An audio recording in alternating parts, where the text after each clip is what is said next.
Good evening and welcome once again to the Whiskey Cowboy Live. Today's date is October 8th, 2023. It is Sunday. We have reached another Sunday. Tonight's coffee is blueberry muffin from Dunkin' Donuts. I will announce that again when more people get in. As usual, we are waiting for folks to get stacked in here.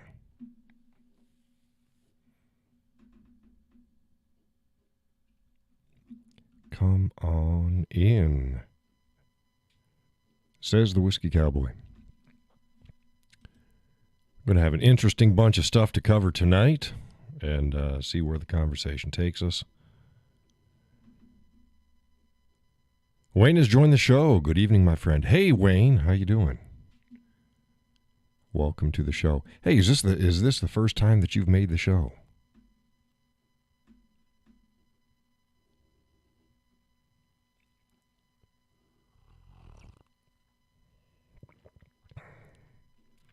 I think it is.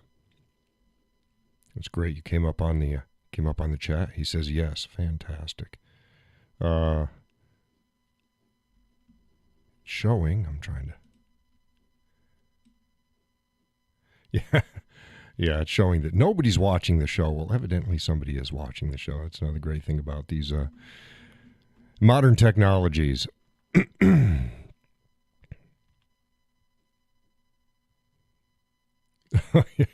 He says he's not doing too bad. His Bengals won today. Yeah, I'm not a football guy. But if you get enjoyment out of it, that's fine. I wish they'd get rid of a lot of the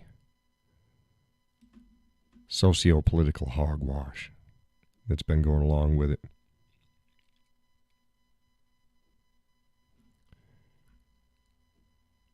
Tried something new the other day just for shits and grins. I was having it with another meal, and I was doing Philly steak cheese, but instead of using, the regular cheese for it, I used the jalapeno queso in mine. It was absolutely wonderful. But I was also having nachos, spicy nachos from Doritos as my side for it, and I said, hey, why don't I dip this in this? I'll bet you it's going to taste awesome. Oh, my goodness. If you have not tried that, let me get this back up on the internet right there. There you go, right there. Spicy nacho-flavored Doritos with jalapeno queso. Oh, my goodness. Go out and get you some. You'll thank me and thank yourself later. Wayne says, just play ball. Leave the social and blah, blah, blah. It's going to be one of those nights. Social engineering out of it. Absolutely. Play the sport. Play the sport. Get your businesses, get your entertainment, get your whatever it is back on track. Leave the other crap to the side. If you don't sell socio-political crap, don't involve it in your product or service.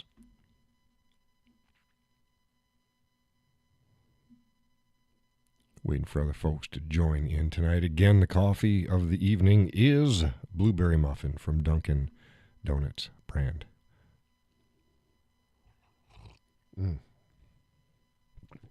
Nummy num.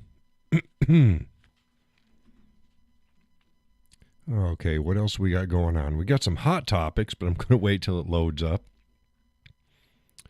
When people get back into the show.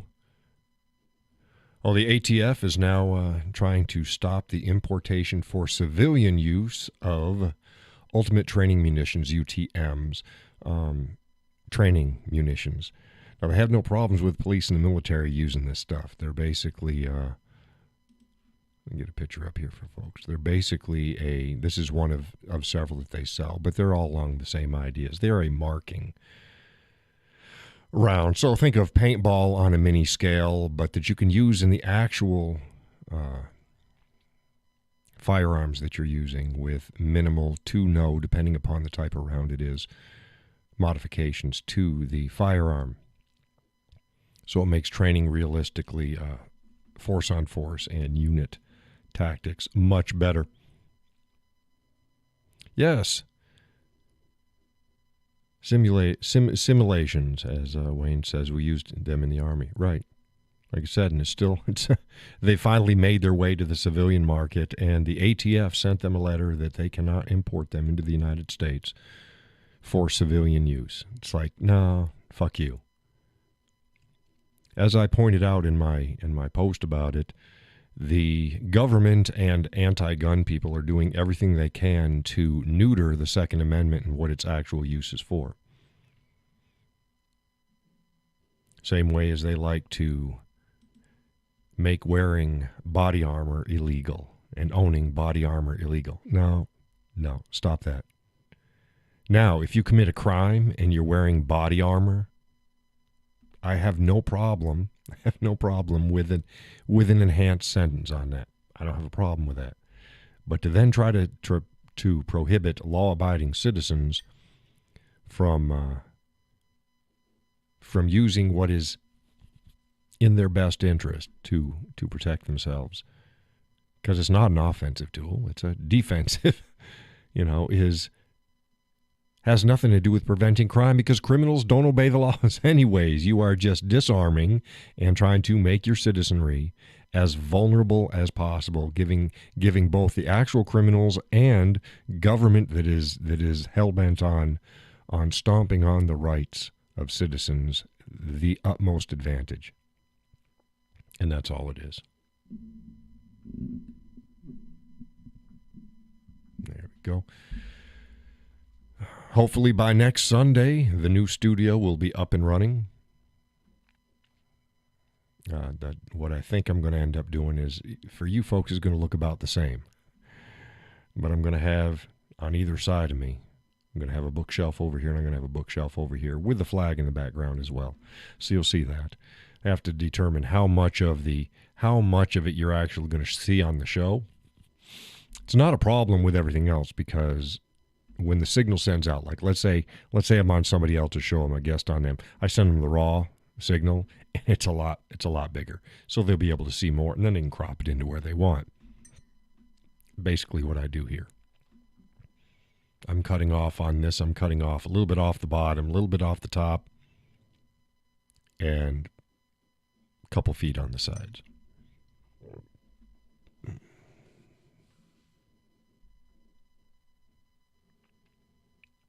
I got a couple gallons of paint. Hemlock, I think it's a hemlock. I didn't go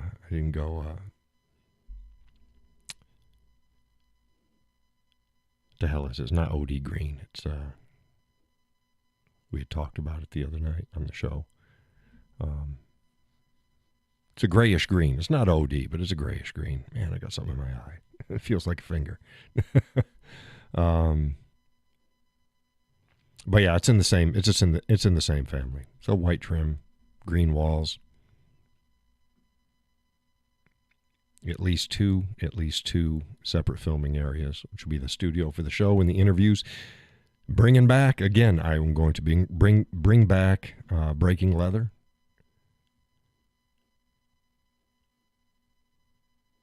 And hopefully that will be a short form to interview style show.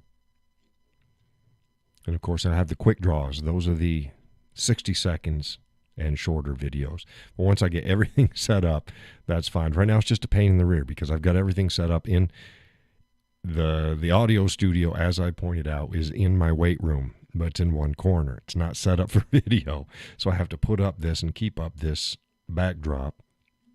Well, that backdrop's going to be on a wall instead of just in the middle of the room.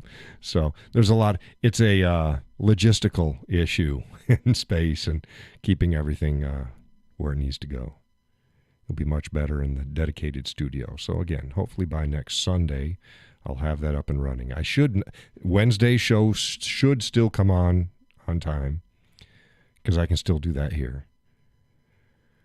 Once I get the new studio roughed out. In other words, all the painting, all the trim work, all the stuff I need to get done.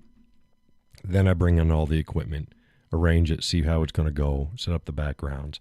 I should be able to do all of that in one day. So, yeah. It's all the prep work that takes time. But yeah, the ATF overstepping their bounds again. They can't do that. You can't stop trying to create laws and control people via regulation that should have been by law. If you don't want this stuff in the country, then have the legislature ban it. Pass a law.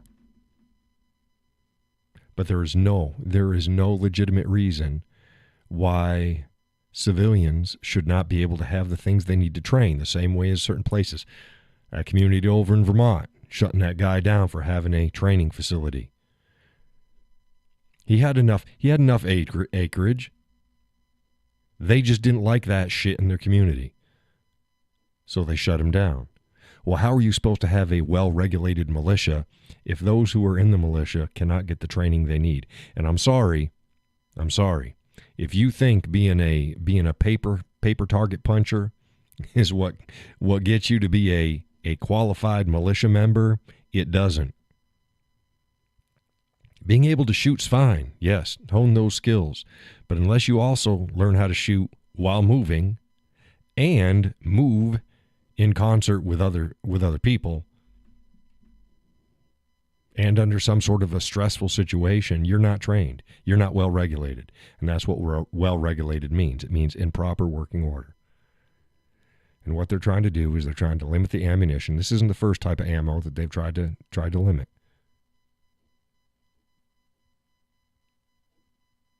There's absolutely no reason. There is no logical reason that a law-abiding citizen cannot have armor-piercing ammo.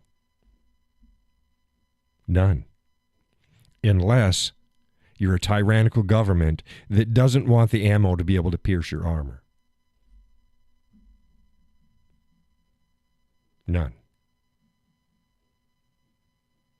Because I tell you what, criminals out there, the average criminal, they're not going to spend their money on armor-piercing ammo.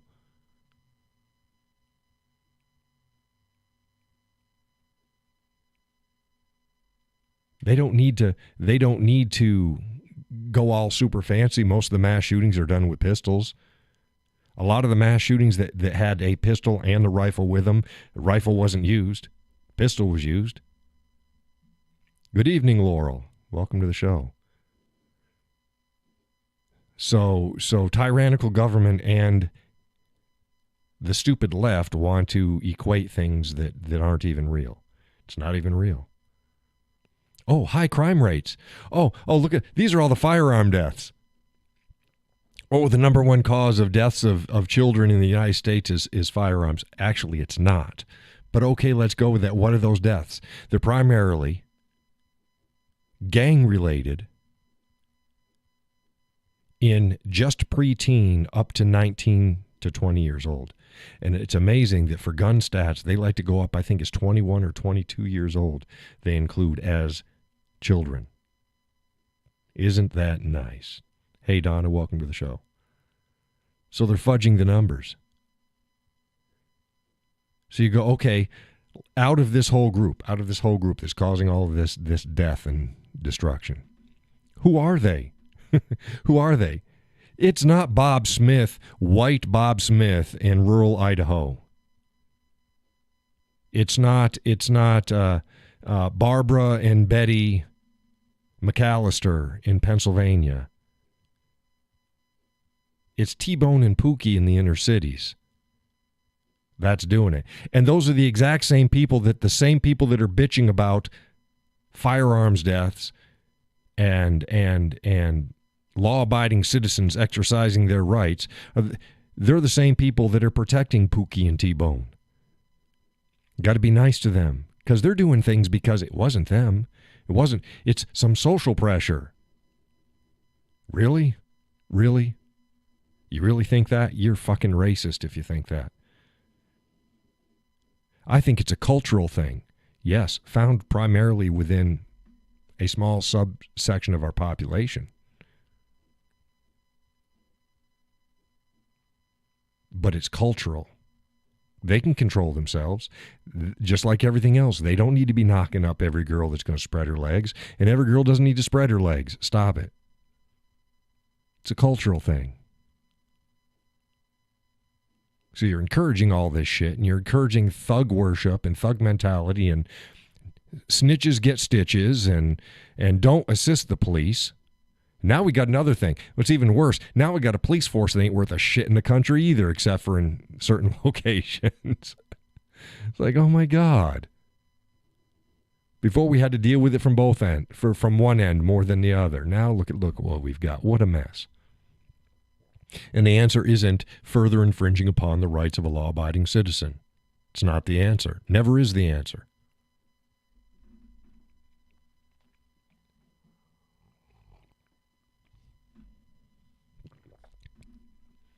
Brings me back in the last few weeks, people have been asking me about my Scottish heritage and everything. And my father, he chose Black Watch as his tartan of choice, which honestly, anyone with Scottish heritage can wear Black Watch. It's called a Caledonian tartan, and there's quite a few of them. I'd say probably a dozen or more. And then sub-sections of that. So you've got ancient, modern, and you've got, they call weathered. And they look a little bit different, but whatever. Now, my family, at one point, most likely did align with the Campbells, which is where the Campbells is Black Watch. But again, it's become a Caledonian. Caledonia is what the Romans called Scotland, Caledonia. But here's my rub on it. Is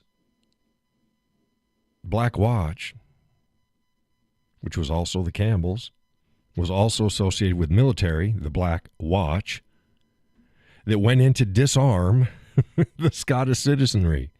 They were basically paramilitary policemen that would range throughout Scotland. And they weren't the only unit, but they were one of the most ruthless that would go and disarm Scottish folk. It was after the Jacobite Rebellion. Now I understand. I understand the government's desire to put down rebellions and shenanigans by disarming the populace. I understand that. But I know where it goes historically. And it seldom goes to good places. So that's my little rub on Black Watch. You know, it's got a great military history, but it's got some darker sides that fly in the face of my American heritage. Judy's on the show today. Hey, she says, howdy, Cowboy and everyone. How you doing, Judy? Welcome to the show. So there's a lot of that, things that people don't want to talk about, things that don't factor in. So if I was to wear Black Watch, not only the family history would go along with that, but also the other implications. So I'm thinking of going with a different Caledonian. Wayne says I'm of Scottish descent. Coulter dates back to Lancashire to about 1140 A.D. I think the Ulster tartan is the accepted tartan for my descendants. Yeah, I'll take your word on that. And here's another thing that people don't understand and I mentioned this in a post online. Most families, their family name was not a clan name. Clan names were always a family name, but not reverse. And throughout history, a family may have moved from location to location. It was quite common, just like in the United States and every other country. Some families stayed where they were. A lot of families didn't. They moved around, such is the case with my family. Wayne knows my last name. We don't talk about, again, stuff doesn't go out in the show. There's towns in the United States and in the UK with my family name. But it wasn't a clan name. And again, depending upon when in history it was, what time period, would depend upon what allegiance you held. And a lot of times different clans would have more than one acceptable tartan for them. But then again, they've got Caledonian tartans, which were clan tartans, but they're now available for anybody to use. So if you are of Scottish descent and you're unclear what clan that your family held allegiance to, and you would like to show some Scottish pride, do a search for Caledonian tartans. You can wear any of those. If you want to get even fancier, you can actually go and have a tartan designed for your family. You can have it for a business, for an organization, for your family. Harley Davidson has one. I think it was 2016. I think it was registered. I'm spitballing here. I know it was in the 2000s. It was registered. So yeah, you can have a company, and there's a couple out there. They'll sit down with you and they will design your tartan. They'll go over the colors. They'll go over what things mean. Make sure you're not stepping on any toes. And then you can have that registered. Now, I'm not sure I'm going to do that. I mean, there's plenty of, I was thinking maybe doing the Patriot tartan. Yes, there is a Patriot. It's called Patriot and is a Caledonian tartan. Looks nice. But, yeah, I'm kind of focusing. I went into, I always forget what it is, especially this late at night. It's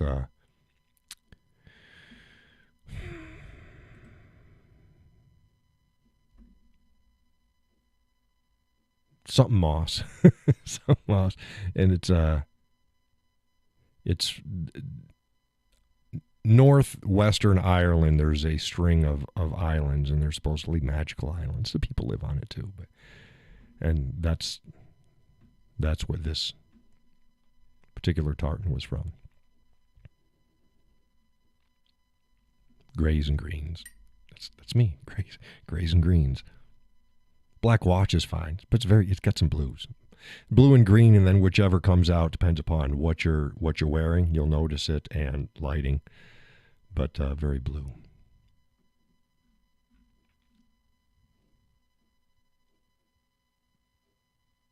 Wayne says he always did want to learn to play the bagpipes. It's just too expensive these days, even for cheap set. Well, you can get cheap set now for $150. I think I saw some around 90. I probably wouldn't want to. It's like, you're going to do it right. You got to, like most things, it's like playing a guitar. You know, you can go cheap, but if you're not liking a guitar, if you're not willing to spend at least $300, you're rolling the dice and you're probably not going to have a very good guitar. So you want to spend between $300 and $600 on a guitar. And then from there it goes up. Bagpipes are the same way. You can get a decent chanter for less than that. A lot of people start out just playing the chanters first, because then you can get the tunes down, but it's getting all of everything working. Oddly enough, the missus says that I am more than free to play the bagpipe. She likes the pipes. But again, knowing me, I don't have the money that I want to justify in getting a good set. Now you're looking at thousands of dollars. I think the ones I was looking at was between $3,000 and $6,000.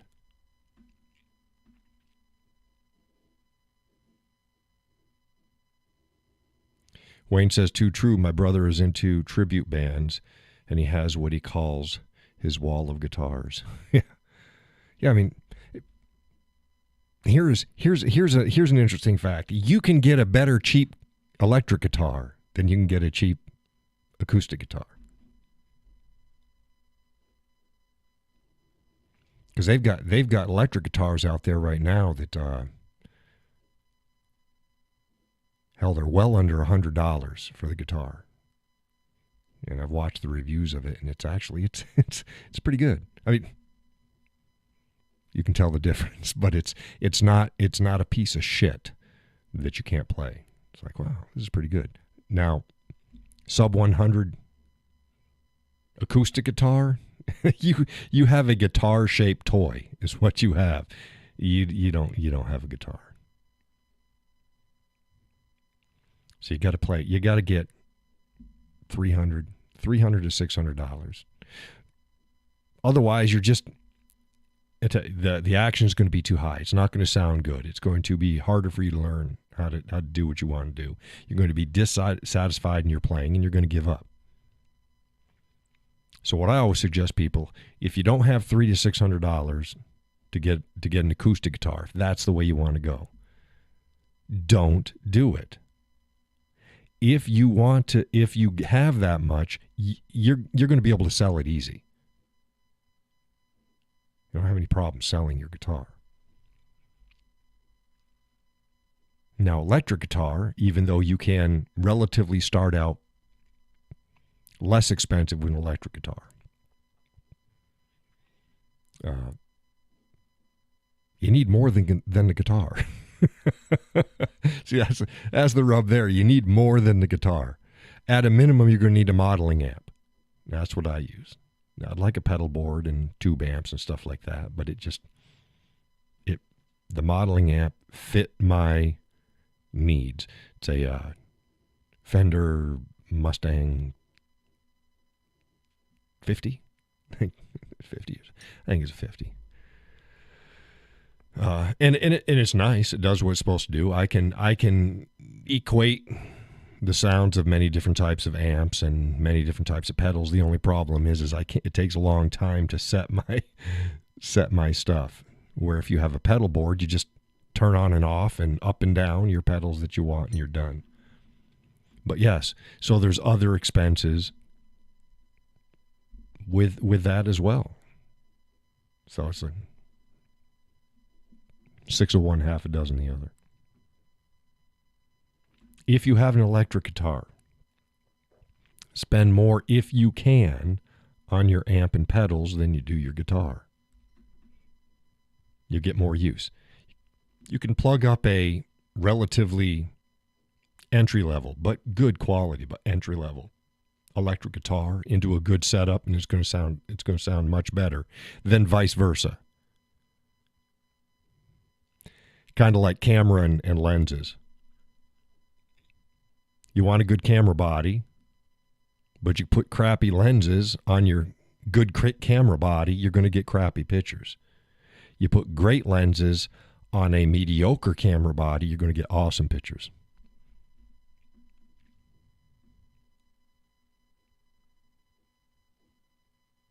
Wayne says, my brother has a replica gold top, 1 of 1,000, signed by Slash from Guns N' Roses. Is that Fender gold top?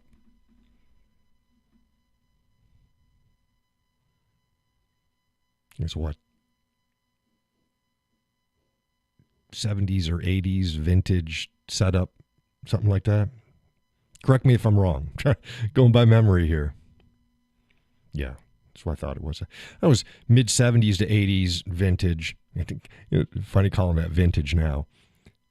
Setup. That's non-guitar people. That's what pickups they're using and neck profiles and other stuff like that. And the gold top, I believe it was a Strat. And I believe they went with Fenders. There wasn't the competition back then that there is now.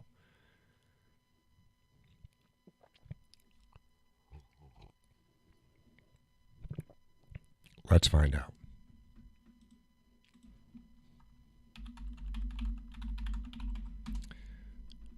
Fender gold top.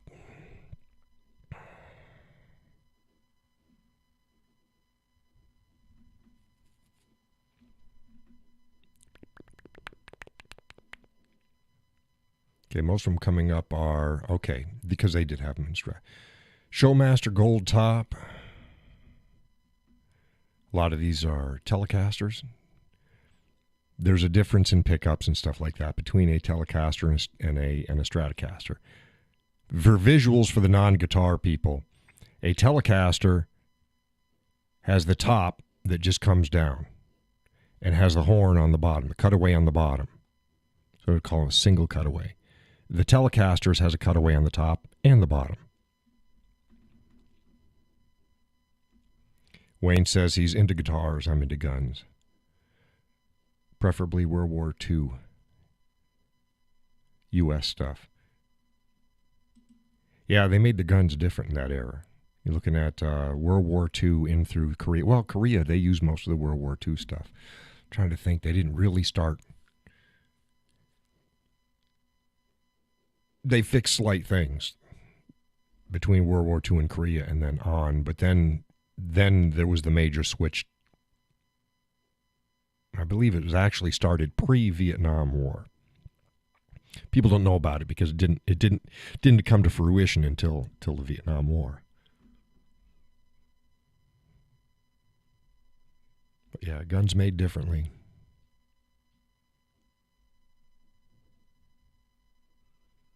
Yeah, I don't know if I'd ever collect. I don't think I'd ever really collect. Well, maybe Western style guns. Wayne says the M14 was the first to get away from the World War II stuff, 1957. Yeah.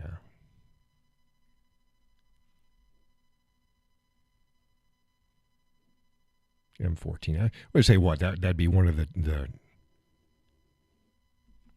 OG carbines. I mean, they had carbines in World War II, but it's different. I'd say closer to what most people would think of a modern carbine. Correct me if I'm wrong.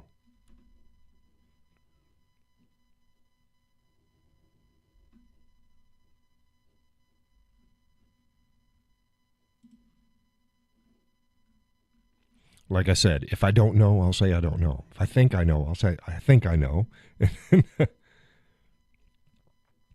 Right. Right. He says the M14 was a natural follow for the M1 Garand. Right. It's more modern, more compact.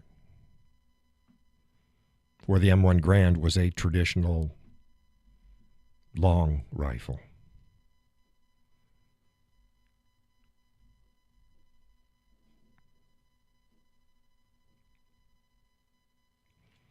Said the professor was the predecessor. What the professor was a T20, which was an M1 Garand with 20-round bar magazine. Makes sense. Makes sense. Again, out of my wheelhouse. I don't know that history. But yeah, makes sense. Yep. A lot of interesting firearms history out there. And it goes both ways. I was hearing the left scream about, military-style weapons in the hands of civilians. It's like, yeah, you do realize that it's gone both ways, right? There's been military-designed weapons that have transferred into the civilian world, and there's been a shit ton of civilian weapons migrated for military use.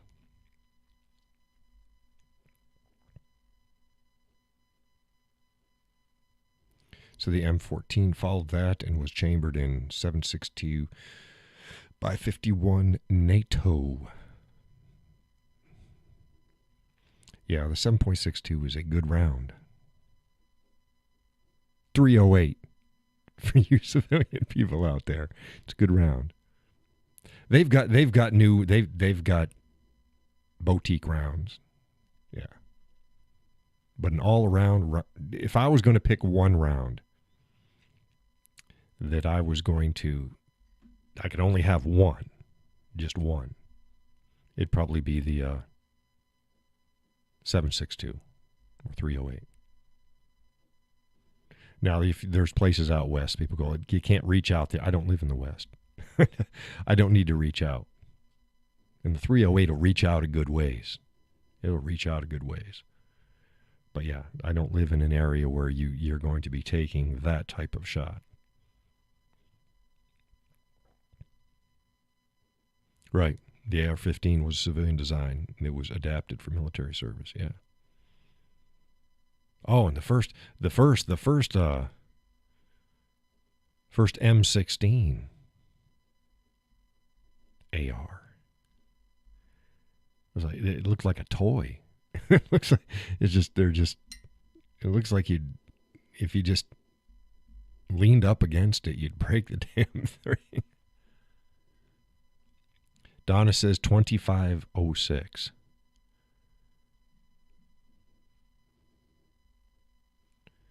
2506. I'll take a 7.62. 308. But people, hey, pick what you want. I also like the 308 because it's available. It's super available, and you can civilian rifles. You can shoot both. It doesn't make any difference. Most of them are double chambered, anyways, or shall I say they're not double chambers. There's slight differences between a military round and a civilian round. A lot of it has to do with slight. Just itty bitty brass differences. They'll both chamber just fine, but you have pressure differences between the two. So make sure that that the rifle that you get is designated for both, and you just use both. Right, the first version of the M16 was the AR-15. Yep. Right, AR, Armalite. M is for military designation.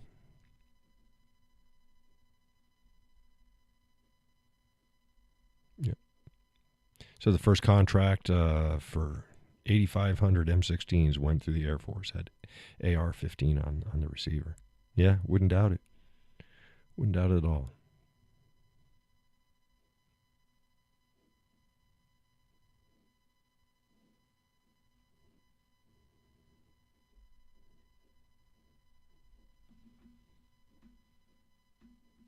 Yep.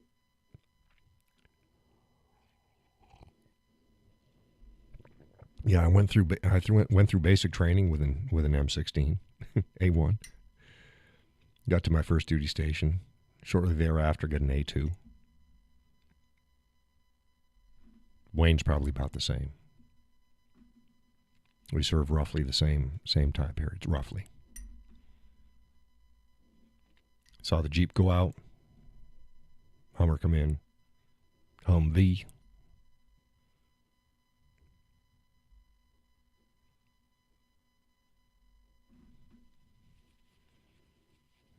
Yeah, we didn't get body armor.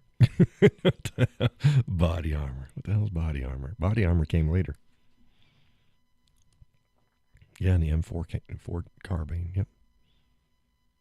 Made the switch. Sure, both made the switch from 1911 to M9.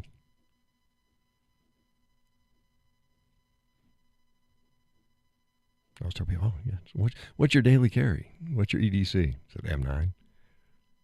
Oh, you mean a 92 FS? No, I mean a fucking M9. There's a lot of iterations going in there.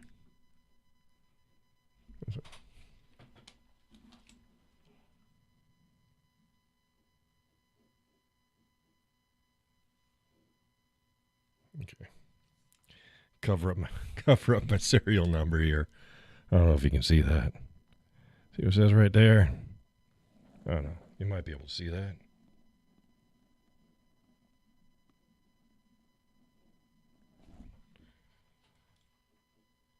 U.S. 9mm M9 Beretta, USA. Not a 92 FS. They're fine. M9.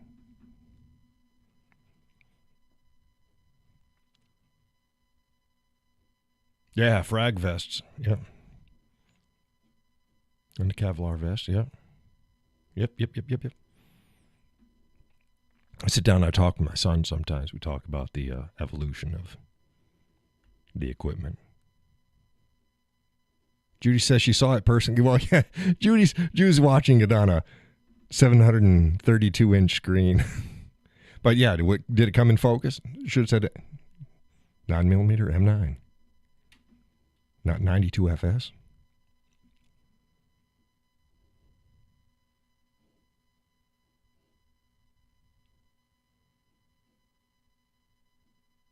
Yeah. Oh, the memories. I say, which is better? Which is better, the 1911 or the M9? Depends upon who you ask and what metrics they use. I can tell you what.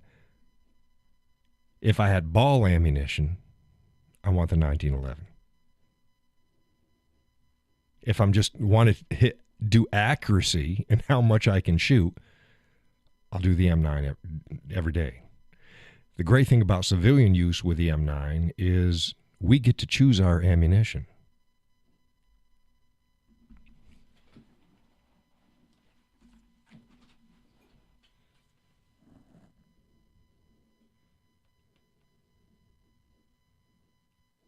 Not ball.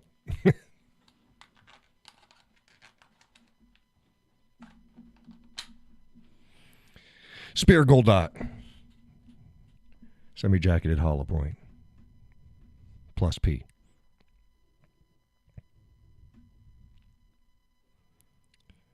Wayne goes, which is better? 1911 hands down for strike. Yeah, striking or knockdown power. That's why I specified ball. Ball. You get the right round in a 9mm, it's the ballistics are the same.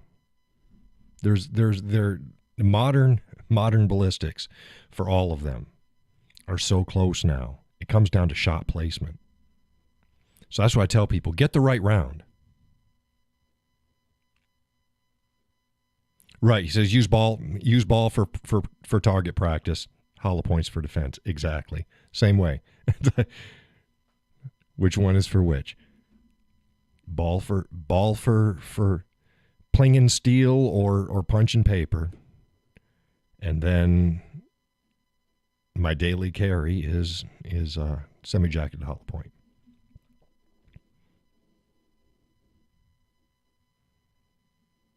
Okay, so you're carrying a 45.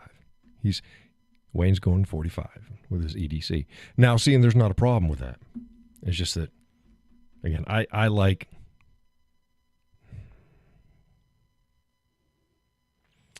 suits me. I'm accurate with both of them. I never had a problem with it, but I like the fact of having 15 standard.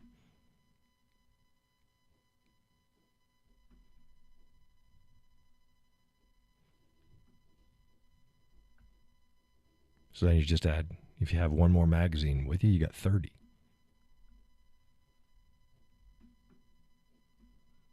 Standard. So that's the only. It's not knockdown power that I'm worried about. It's not accuracy that I'm worried about because they're both super accurate. I'd probably give the Brett a little bit edge on accuracy, but right. Wayne says he's concerned with both, and 911 just feels right in use. Yeah, I tell people, I'm not a gun snob. I tell you, carry what's reliable, carry what you're comfortable with, and carry what you're consistently accurate with. That's it. So it doesn't make any difference. I see a lot of people, oh, I'm going to get a 10mm. Well, most people can't handle a 10mm. I'm going to get super hot loads. What are they going to do? Unless you're shooting bear, what are they going to do for you? Shoot what you can carry and shoot what you can use accurately. And don't let everybody else do the magazine races. I don't care what you're carrying. You got my back? We're out there? Good. Let's go.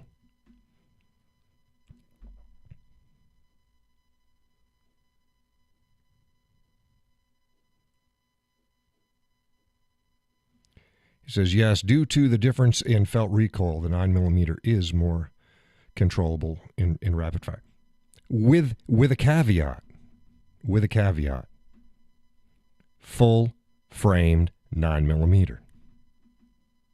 You shoot a hot round out of a a smaller framed 9mm, you got some snap on that thing. That's why I like full frame service pistols. You're gonna carry a 45, get a full framed service pistol. You're gonna carry a 9mm, Unless you like snap, get a full frame. That's the biggest thing when I hand somebody my gun. They're like, "Wow, that's heavy." Yes. Yes. It helps control recoil. That's fine. It's like, "Oh, I'm too small to shoot that." No, if your hands can go around it, you're fine. It's a grip issue. It's not a size of the gun issue. It's a grip issue. That's one of the downsides for the Beretta, though. Any of the M9 Plus series is the grip is really big. They have mitigated that in the more recent versions. But the older versions, the grip is big. First round shot placement, the 45 will knock you in the dirt, even with ball ammunition. Right, that's what I said. If I had ball ammunition, if that was the only ammunition that I could choose, I'd go with a 1911 every day. That's where the confusion, especially with a lot of people that don't understand. They think I'm a shooter, but you don't understand the difference between modern ballistics versus just shooting ball ammunition. It's not the same. Anybody nowadays that has a 9mm and goes out daily and have ball ammunition in it, they're stupid. They're stupid. Get yourself a bigger ball, hence the 45. Laurel says loves her baby Eagle 9mm, also Colt 1911 45. Yeah, it's depending upon what you're saying. Like I said, what you're shooting. Since I can choose my ammo, I choose a 9. For most women, I say go 9. And I also say don't go 380.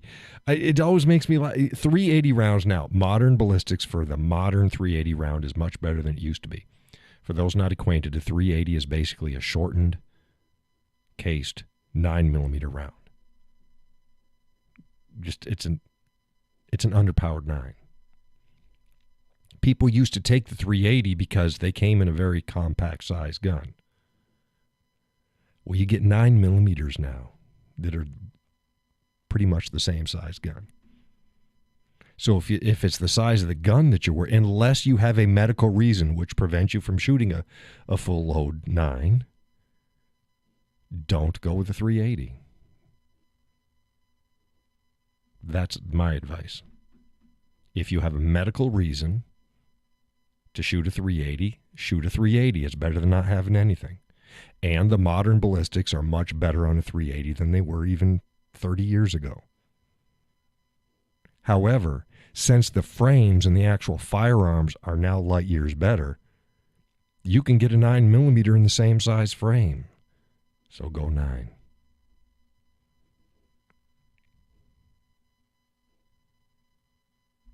But you choose for yourself. Orion. Hey, Orion, welcome to the show. He says 45. Yeah, I got no problem with 45. Like I said, I'm not a gun snob. I'm really not. I choose what I choose because I'm comfortable with it, super accurate with it, gives me everything that I need.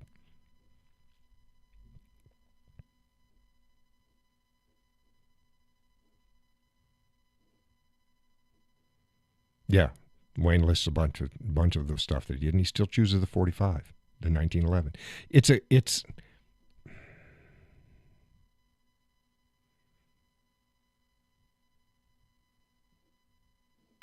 I liken it to the shooting the 9mm tends to be snappier, mitigated by a full frame. Like you said, you shoot a Beretta. Oh man, you can. Oh yeah. Let me say the M9 variants of the Beretta. They make more than one variant. You shoot that, man. It's sweet as hell. But that's like pitching a fastball. Shooting a 1911. It's like everything's slowed down. It's like fast pitch softball versus a fast pitch baseball. They'll both get there and they'll both do what they're going to do. One's going to hit you with a smaller ball. The other's going to hit you with a bigger ball. That's where the other ballistics come in. But the shooting of them is about the same. The equivalency. One is like fast pitch softball. It's slower and it's controlled. It's nice. Everything. It's almost like shooting in slow motion compared to shooting the 9mm.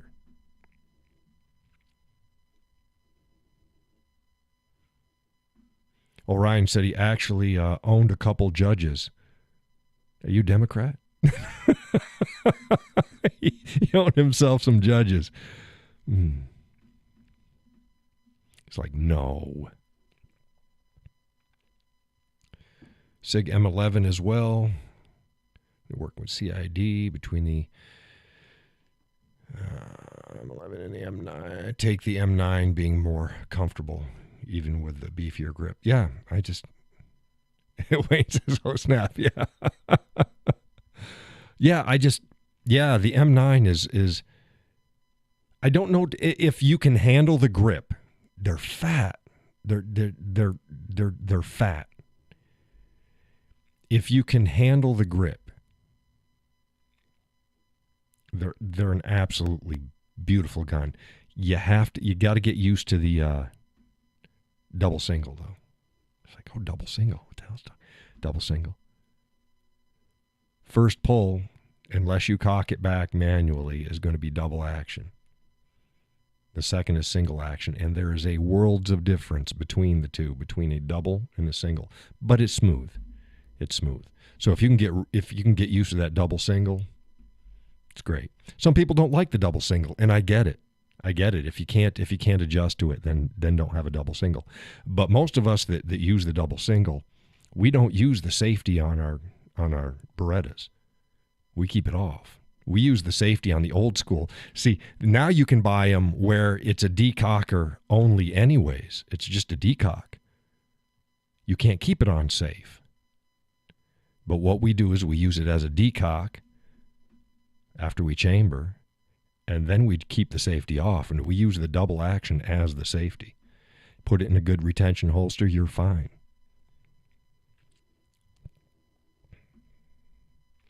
Wayne says he's eager to see what the new SIG 320 is like.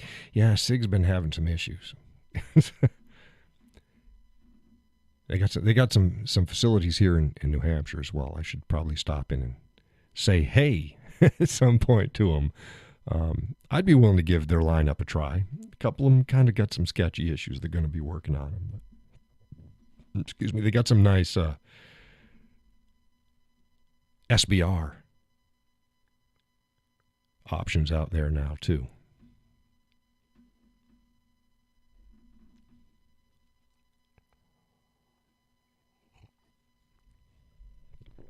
But yeah, find what it's ballistics is key. Find what gun you can hold well, that you can aim consistently with and hit your target, and then get the right ammo for it. Because that's another thing people don't. The same ammo may not work for everybody. Anybody who has multiple guns, and they'll say, oh, I got 3 9mm, and this one likes this one likes this, and this one likes that. Same way with rifles. You got to find what works for your rifle. They'll all work, but different firearms tend to like one particular round better. Find it, then feed it.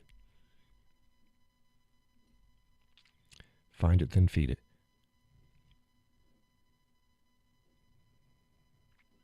And always shoot factory loads unless you load yourself to factory standard. Yeah. That too goes with know your gun. Some guns are finicky, some guns can take more. Know your gun. I avoid running hot. Don't run hot unless you really know what the hell you're doing. And I think that's what Wayne was alluding to about go with factory standards. There's a range where it's going to work best. Hell, and then we talked about this in the show before too. Length of your barrel makes a huge difference. There's so many things involved. Getting just the right ammo for your firearm, be it a pistol or a rifle. That's why we talked about that in the 1800s when they were double dutying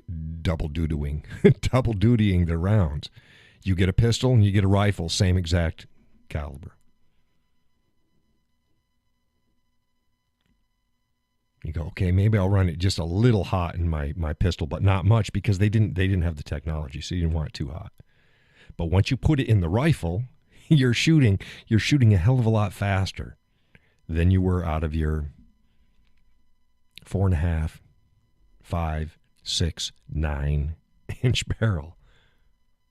So we have the problem with the SBRs, short barrel rifles. That's why they came out with 300 Blackout. It's like, okay, well, let's take a round that we know we like. Reduce. I'm oversimplifying it, but it's basically they take the round that the standard rifle was using, and they put less powder in it. A little bit more than that, but that's roughly what they're doing. It's an underpowered round. Why? So they can get they make the most use out of the barrel length without wasting it, but without underpowering it.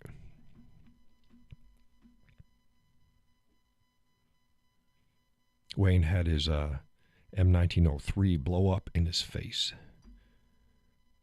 Thought it was PCMI factory ammo. Turned out it was reloaded. Yeah. British brass.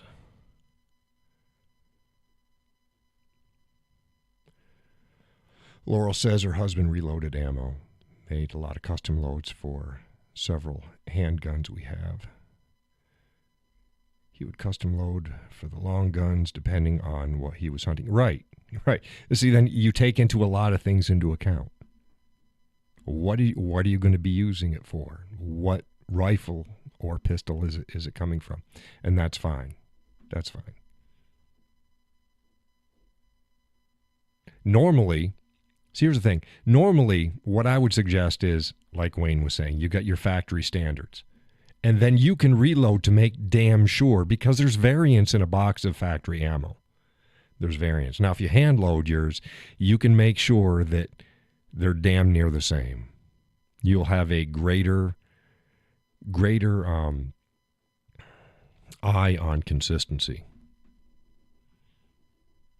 And you'll probably do it cheaper. That's another thing. You can do it cheaper. Depending. You couldn't the last couple of years because everything was through the roof, which again, there was no excuse for it. I ranted about this on the show before. No excuse for it. There was absolutely no excuse for brass, for primers, for anything to go up in price. None. Laura says always a perfectionist when it came to ammo. Yeah. You'll see a lot of match shooters do their own loads. Not always. Sometimes if they find a brand that they can rely on, they'll get the match grade, and that's fine. But a lot of them, they'll find in the match grade what their gun likes, and then they'll hand load to that specification, so they're damn sure that every round is going to be the same. But see, that's different, and I've explained. Gun matches, target shooting is not combat shooting. Wayne will tell you the same thing. Anybody that served will tell you the same thing. Your objectives in battlefield marksmanship is not the same as a run-and gun or a 3-gun or just a long-distance competition. It's not the same. There's some similarities, but it's not the same. The tolerances are not the same. The average rifleman, 300-600 meters, unless you're dialed in, you're just at best you might hit, but you're just trying to keep their head down. 300 yards, that's fine. 250, that's fine. Yeah, 300 yards. Anything after that, if you hit them, great, but it's mostly suppression. Yeah, unless you're set up to do that. But the average combat, 300 yards and less. They found that shit out over and over and over. Now, when they go back out to Afghanistan and stuff like that, the distances expanded. They expanded. So then they had to bring in specialty stuff. But age the ammo is key as well. Shoots just about anything, but I get more consistency with surplus 150 grain ammo. Well, it could be argued that may or may not just be because the the ammo was better to begin with. So if you want to shoot surplus, that's fine. You want to shoot aged, that's fine. Here's the key on surplus and aged ammo. How it was stored is crucial. Same way as you get new ammo and you put it in the trunk of your car and you get hot and cold and hot and cold and hot and cold and hot and cold and hot and cold. Your ammo is going to be very, very finicky. Good luck. You're probably going to have some failures. You keep it in normal room temperatures or even cool, but normal room temperatures, steady temperature, steady humidity. Ammo will last damn near forever.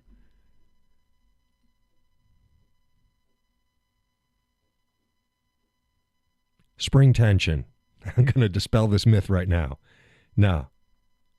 Oh, is it better to keep your magazines loaded or unloaded? And people go, no, keep them unloaded because putting tension on the spring wears the spring out. No, you know what wears the spring out? Heat and humidity changes and cycles. Cycles, heat and humidity wears a spring out. The fact that it's compressed, it's not going to wear out. As long as all other factors are the same, it's going to be fine. It's basic metallurgy. You think a freaking paper clip.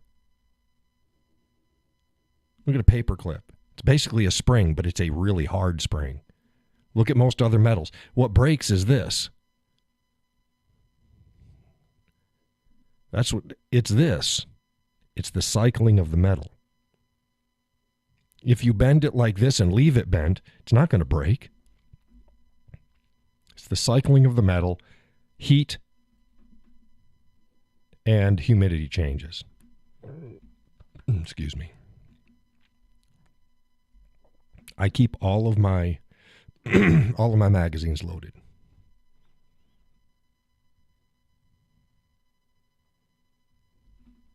You can do what you want, but you heard it from me. Yeah, you want to keep them unloaded and then load them up every range day or before you want to do something, you go ahead and do that. Wayne says, I can confirm that. We had our magazines loaded for a year in Iraq and used the same mags, and after we returned to the U.S., no appreciated differences in action of the mags. Right. Yeah, it's what breaks magazine springs is use, not whether they're compressed or not. It's use, humidity, and temperature changes. That's what causes them to break. Keep them loaded. My recommendation. Take it for what it's worth. Keep them loaded.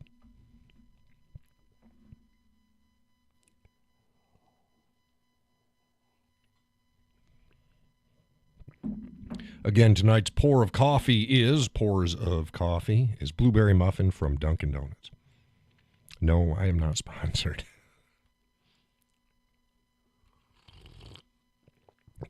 Went to my Orca mug. Another good investment for folks. Another hot topic. I haven't brought it up yet. We're an hour into the show. I might as well bring it up. Israel. Now, I've seen a bunch of hogwash online. People have noticed I have not posted up about what's happening in Israel right now.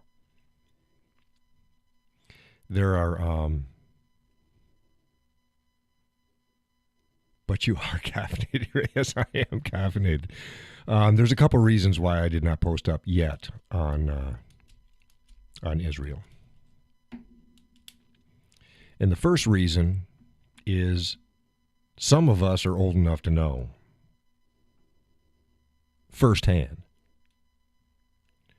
that the hogwash happening in the Middle East has been happening since the dawn of time.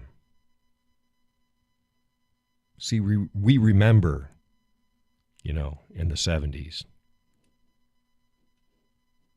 And then I believe into the early 80s, was it? When they do all the suicide bombers and all the shit going on in Beirut and similar places. So we remember this shit. Ain't nothing new. The blood feud between I'll just call them the Arabs, which is anybody non-Jewish, non-Semitic. And the Semites has been going on since the dawn of time. The only difference is we're living in a modern world right now where the Semites basically, I mean, I'm not saying that everything the Jews did has always been above board, and they haven't done bad things. Hey, they're people just like everybody else. But there's a lot of factors going on, a lot of shit happening. But they have given and given and given and given and given and given. As the saying goes, if the Arabs were to lay down their weapons, there'd be peace. If the Jews were to lay down their weapons, they'd cease to exist on this planet. Now, if you think that's just a bunch of hogwash because you want to get political about shit in a hat and pull it over your head. Because that's the truth. I don't care what you think about the Jews.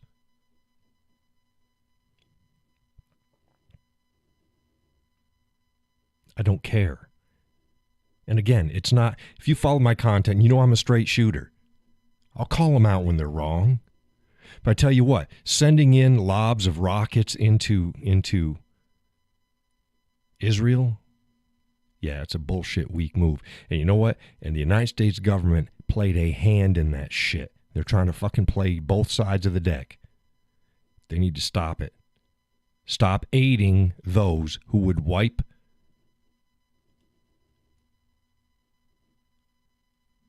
the Jewish state off of the face of the earth and all the people within it.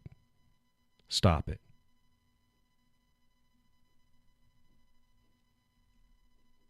My solution, and I've said this for decades, is Israel needs to go in and freaking make it into a glass parking lot.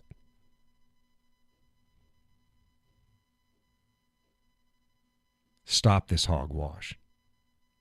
Oh, people go, oh, but the Jews took over land that wasn't theirs. Oh, Palestine. Yeah. Those people who throw out the word Palestine are ignorant motherfuckers is what they are. They know nothing of the land. They know nothing of the history. They know nothing beside that Palestine is a relatively new term, and the area, which is Palestine, has been owned by multiple peoples throughout the history of time.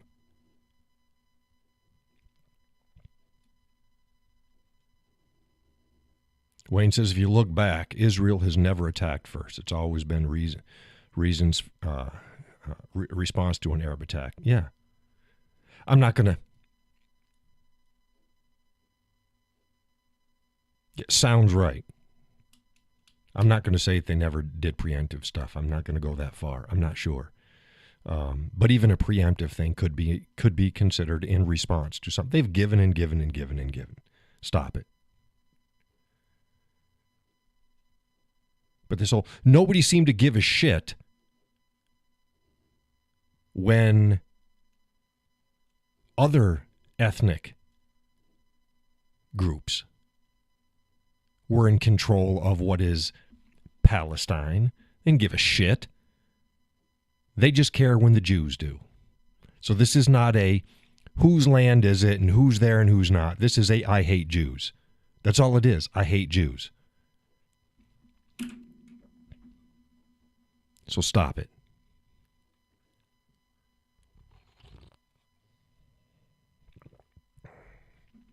So that's why I haven't posted. And I have no interest, in having a bunch of ignorant fucks jump on my page spouting what they think with their righteous indignation and their true anti-Semitism.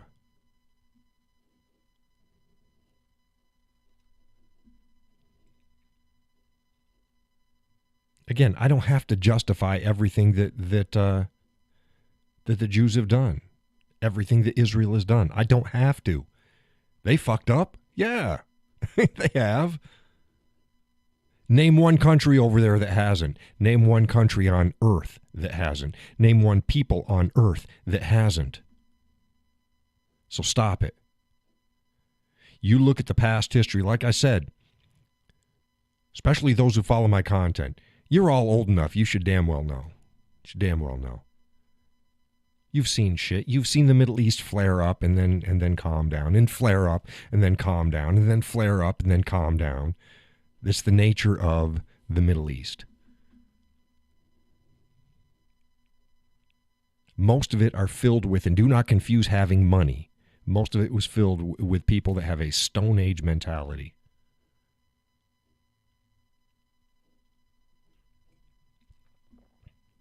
Look at some of these United Arab Emirates and go there and, oh my God, and they've got the biggest, yeah, and their buildings are all built with slave labor. And they're super rich and they got the super cars and they've got all the technology and they got all this other shit and they're just throwing money around. Yeah, the rich ones do. The rest of them don't. The rest are damn near slaves. And even the super rich are still stuck in a Stone Age mentality. Do not confuse wealth brought on by freaking black gold, Texas tea, with being other than a Stone Age people, because they're still a Stone Age people. Saudis the same damn way. Got no use for the Saudis. Got no use for Afghanis. Oh, but we left the Afghans there and they helped. Yeah, fuck you. You don't know what the hell you're talking about. There was no good dog in Afghanistan. Because if there was, their country wouldn't be the third world Stone Age shithole that it still continues to be. Because the people who try to rise up above that. You traded freaking men who were raping little girls with men who was raping little boys. That's what you traded. Oh, but we need to save them and bring them into our country. You don't need to bring them into the West. No, you don't. No, you don't. Keep them there. I've said most of those countries over there, build a wall around it and say, do what the hell you want to do within your walls. You step outside your walls and you start shit with the rest of the world, we are going to literally turn you into dust. And then don't try to build their country. Don't try to change the people. It's for them to do themselves. They need to do it themselves. Because you can't do it from the outside. It's the same way as you go to Africa. We send African aid over to these countries from longer than when I was a kid. And the countries are still full of shit. And they're still dying of thirst and famine and they're killing each other. The hell? Stop it. Oh, that's racist. No, it's not. No, it's not. I just mentioned a location, not a people. If the people in the location are the way they are, that's the way they are. Stop it. Because I say the same thing about Ukraine. They're trailer park trash of Europe. It's like, come on. And they're white. Stop it.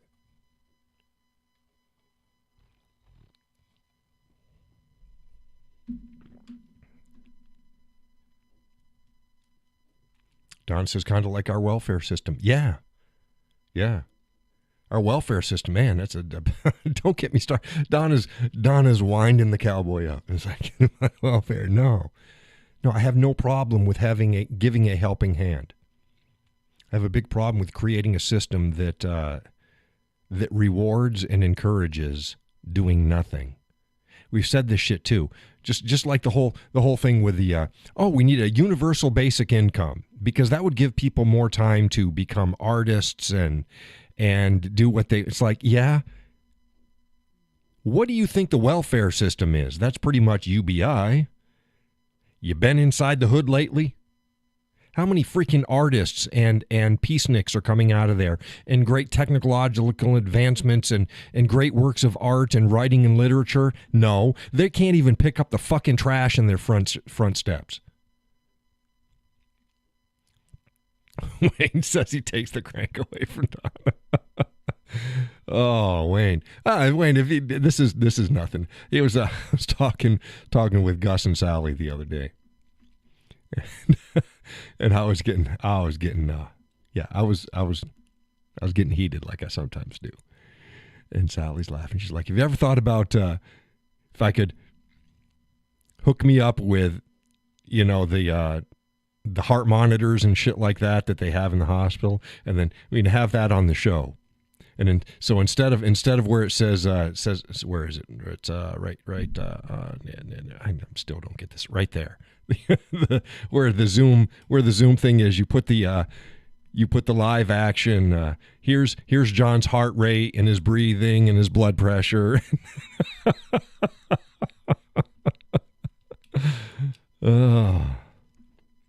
So yeah, that would be interesting.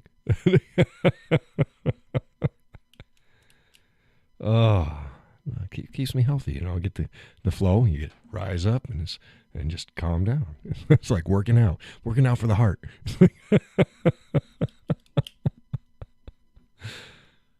But yeah, encouraging women to just have kids with any guy and then not holding the guy. It's even worse. It's not even just not holding the guy accountable. We have demonized men. So you've told him women don't need men. Big Daddy G is going to come in. He's going to pay all your bills. And you don't even have to raise your kid, because then the school systems raise your kid. You don't even have to feed your kid. We're going to feed your kid. But fuck it, you don't even have to pay taxes, because some other poor schmuck he's working his ass off, he's going to be paying all that shit. Oh, not the guy that knocked you up, though. He's not paying it either. It's like, what an incredibly evil and completely counter to the true interests of society and people's system that they've got going in there. But they get votes.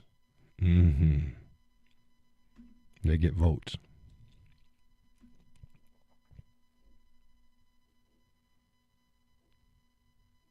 Stop it.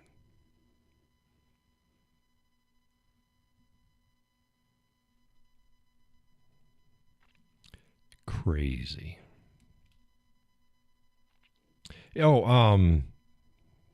Connie wanted me to add somehow to the show format. Like pictures of, she likes the flag, and that's fine. I got the flag in the background, and then I got the flag behind me. Whether, canoeing and firearms and other cowboyisms of who and what I am. And it might be nice. I'll experiment about it. I'm not so sure that I need to keep, like I've got the studio line. Nobody calls it anymore. That's fine. I can just take that off, say, hey, the studio line is in the description if you want to call. So I got to figure out. Of course, a lot of you folks, you're watching the show. Bless you in your eyesight. You're all, a bunch of you are watching it on big screen TVs. Holy crap! I try to limit the way I look at myself. Just go smaller the picture, the better. And you guys are doing drive-in theaters with the Whiskey Cowboy Live.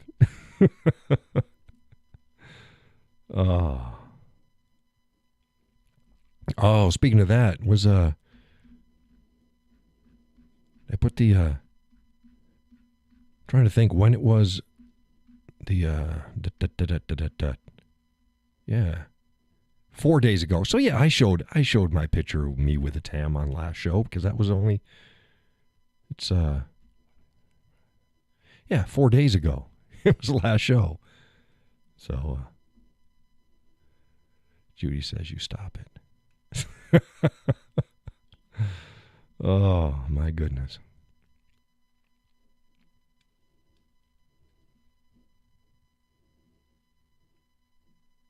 Yeah, people say, oh, that Claymore's big. Such a big sword. It is. It doesn't look so. It looks big. It looks big in the picture, and it is. I'm 6'4", so it's not as big to me as it is to other people. It's like, yeah, my dad was like 5'5", 5'6", something like that. To hell, that was, the pommel of it had to hit mid-forehead or easy when he was resting the tip on the ground for him. I got that for him back in the late 80s.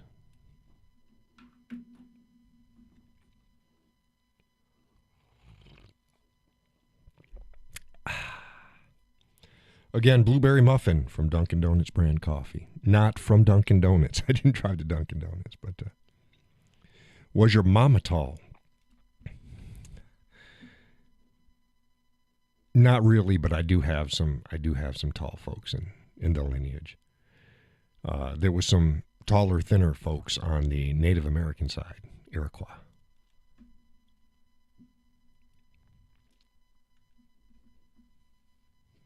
But I'm the tallest. My other brothers are like,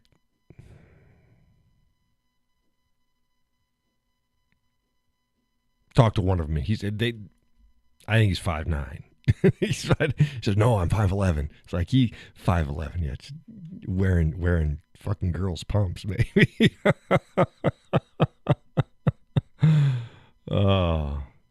But yeah, there's nobody in my family, at least any time for generations that are over 6 feet, except for me.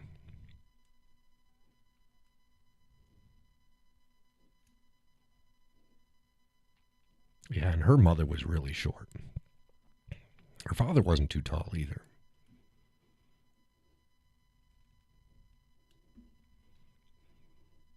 But yeah, I look an awful lot like my father. The missus doesn't. She's like, no. It's in the eyes. Look around the eyes. I took all of it. Damn right. I took the brains too. Like, oh my God, I'm going to be getting a call. Like, what the hell are you talking about? It's like, no. Oh, come on. Everybody in the family knows the deal. My father used to call himself the dinosaur and said I was the egghead. So my father was the dinosaur and I was the egghead.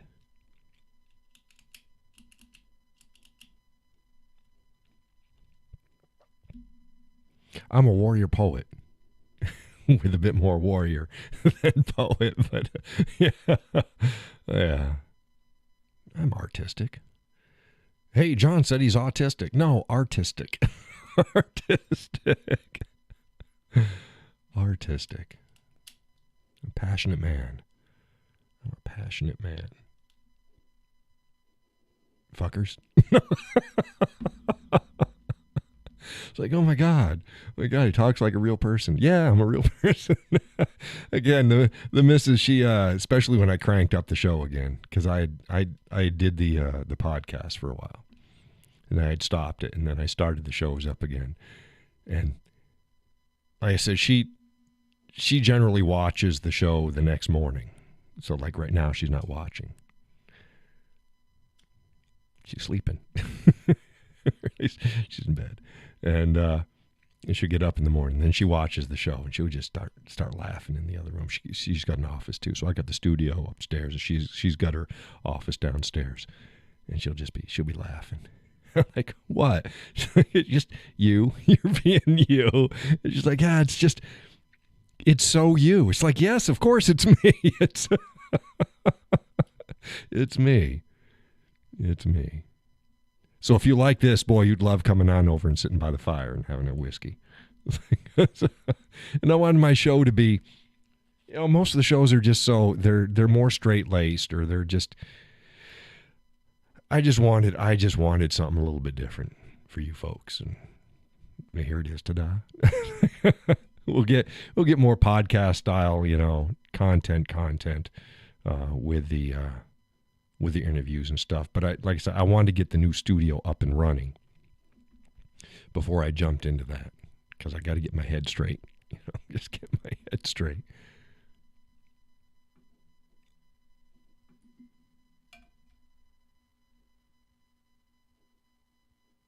Oh, shit, Wayne's known me for years. Wayne will tell you, this is just me. Wayne and I have never met in life. Not in face to face, but we've been yakking at each other online for a long time.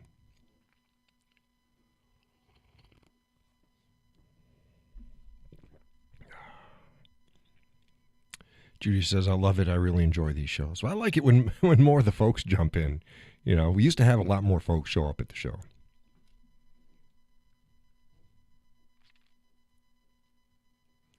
Wayne says, we do. But we do see eye to eye on almost everything. Yeah. And the things that we don't agree on, it's usually by degrees. I don't think there's any real total opposite flips. It's usually by degrees. Oh, we got similar backgrounds. Similar backgrounds.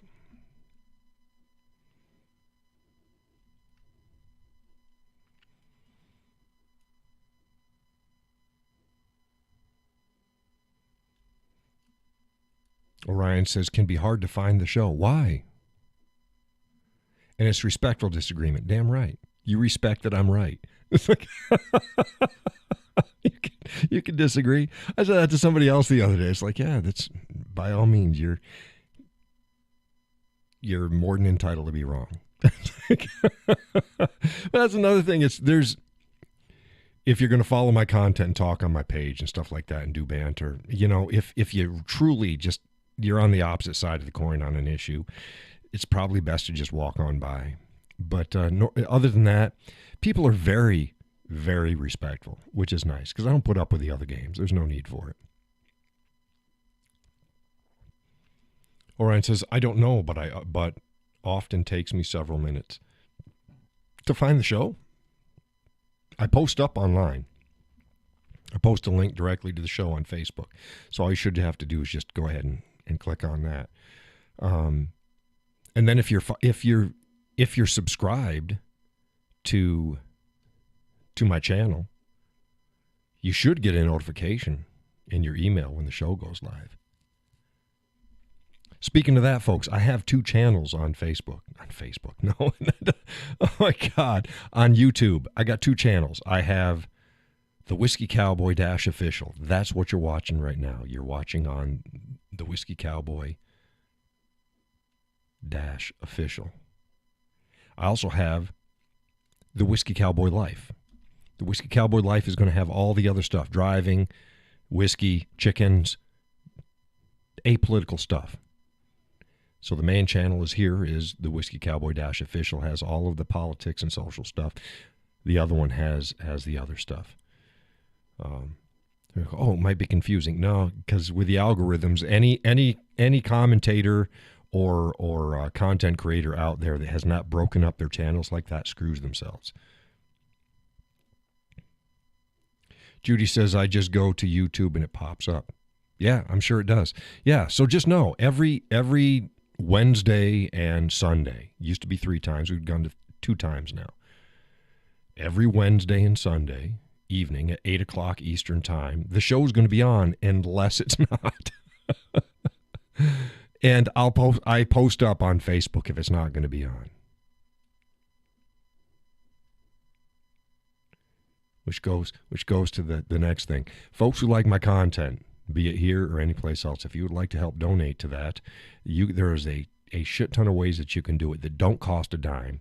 The link's in the description of the show. There's also links to where that you can donate financially. Now, you can make a single payment, make it as much as you want. Don't hurt yourself. You can do a monthly payment as much as you want. Don't hurt yourself. Every bit is appreciated. Can be canceled at any time. If you'd like to send me something, in the description is an address. You can put it in a box, send it to me. You got a t-shirt, you got a ball cap, you got a sweatshirt, got a belt buckle. You know what? Whatever. Bottle of whiskey, unopened. Anything, any food or beverages, unopened, please. And when I say unopened, I don't mean you opened it and then you sealed it back up. It means manufacturer seal on it. Safety reasons, I cannot imbibe or eat anything that's already been opened. So, those are much appreciated. Hell, Judy sent me a selection of a beer. And I let folks know what I thought of them. So yeah, you can send me all sorts of stuff. And that's what you can do. That's what you can do. Again, there's a link that has a whole list of things that you can help my content without spending a dime. And then the rest are monetary, and or you can send me something in the mail. If you'd like to send me stuff that I might be able to add in for the studio, be it on the shelves that are going to be up or on a wall or whatever. Like I said, I'm going to have a couple different filming stations. Go ahead, put it in a box, send it, and say, hey, here you go. Thought this might help. Not guaranteed that it's going, because I have limited space, but I'm also thinking if it becomes a regular, I may have some part that I can rotate stuff in that people do all the time. They'll go, they'll change out the book in the back to a new book, or change out a whiskey on the back to a new whiskey, or something that somebody sent in, and they'll put it in and they'll say, hey, there it is. So I might be able to do something like that. We're getting this thing ramped up.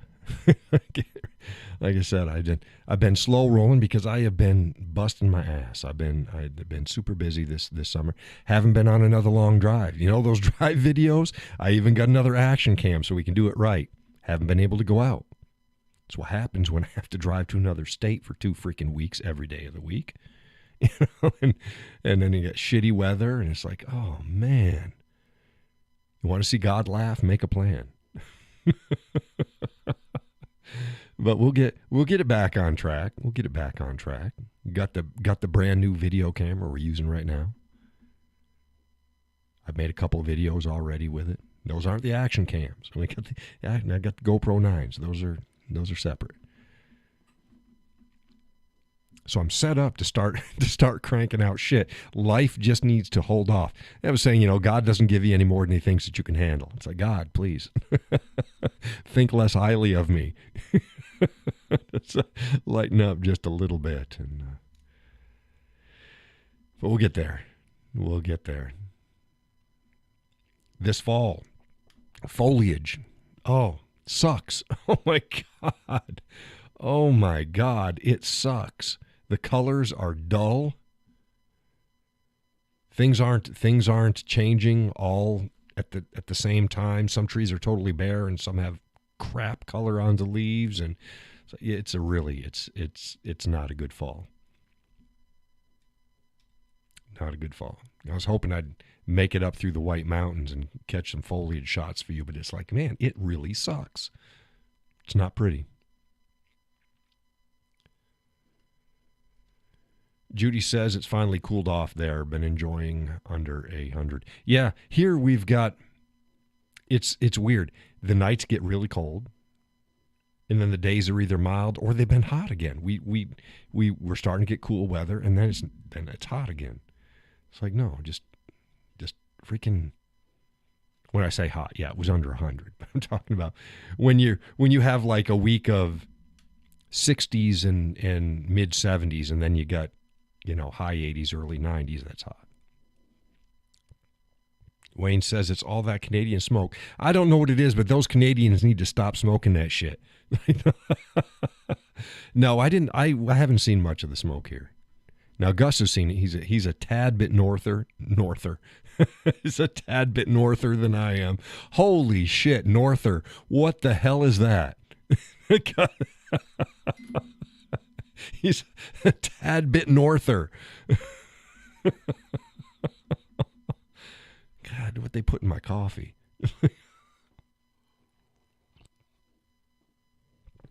He's north of Concord. I'm south of Concord.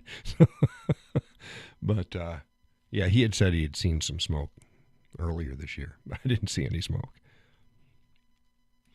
But yeah, just shitty leaves. Just like drove to Vermont today to pick up some more stuff. This stuff is going to go in the studio. And it's like, oh man, where the hell's the nice leaves? It looks like crap out here. And there was shit falling, super windy, and then shit falling from the trees. Must be some pine cones or nuts or something like that every once in a while. Like, bam, just hit on the car. It's like, what the hell is that? Wayne says he's in Cincinnati, and earlier this summer it was hazy real bad. Yeah.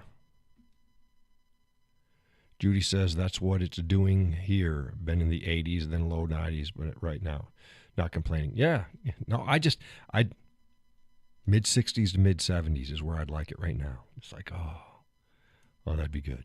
Oh, and the chickens are loving the weather. Oh my God, they're loving the weather.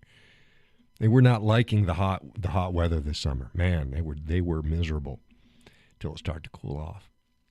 But they're having a good time out there right now. They are comical. They run out to see, who's driving down the road. They run to the corner of the run and they look over there and they're talking. And I'll be sitting watching TV and they'll be yakking away. It's like, wow, what the hell is up? So I go out front and I go and look at them and they stop talking. They look up at me and then they come running over and they jump up on their roosts and they want to talk to me. It's like, they're quite the character. They're about ready to start laying. We got the fake eggs in the nesting boxes now, 2 per box. It's like, take the hint. Hey, we've been feeding you all year. Time to start laying some eggs. Feed us back.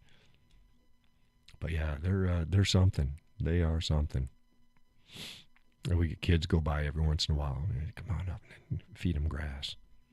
Here, feed them. Had one of my youngest. I don't know if he is the youngest. He's one of my youngest. Show up this last weekend with another one of my middle daughters, and went out and fed the chickens. Then we spent some time in the run. And he thought that was that's not the darndest thing. Yeah. There's something.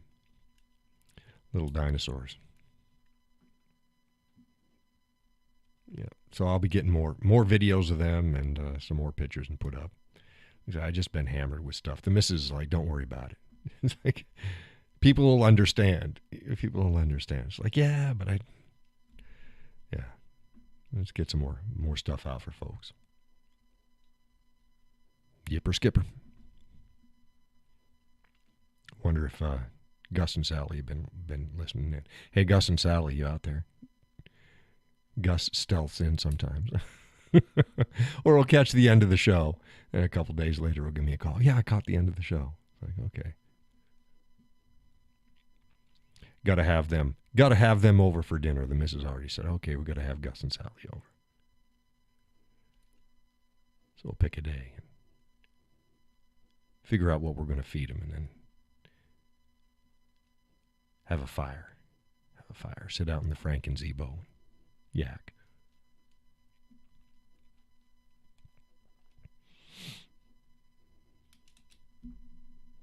Yipper skipper. What time is it now? 9:38. 9:38.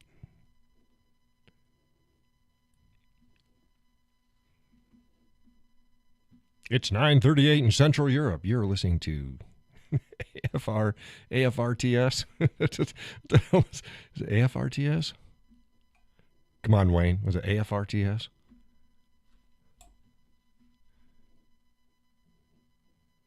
Central Europe. Armed Forces Network. Yeah, AFRTS. It says yes. There we go. So all that time, you should have been a DJ, John. Yeah, my life was a little bit more exciting than being a DJ. But yes, it is 9:35 in Eastern Europe. You're listening to AFRTS, the Armed Forces Radio and Television Services.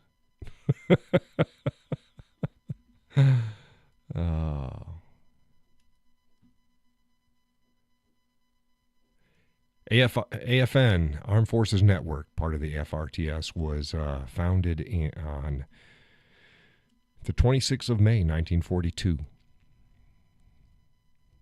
AFN, Armed Forces Network. Good morning, Vietnam. No, I wasn't in Vietnam. Oh, like John, you should have stepped back before you said that. Bust out my eardrums. I think it evens out for you guys. I think it system clips my highs.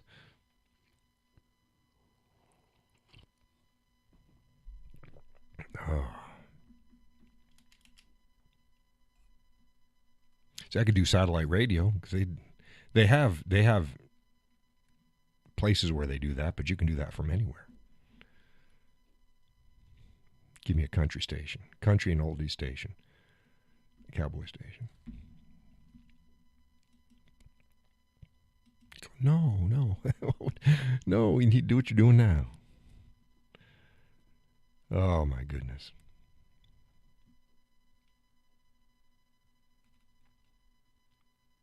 Remember OPSEC, folks. Operational security. Don't be flapping your gums.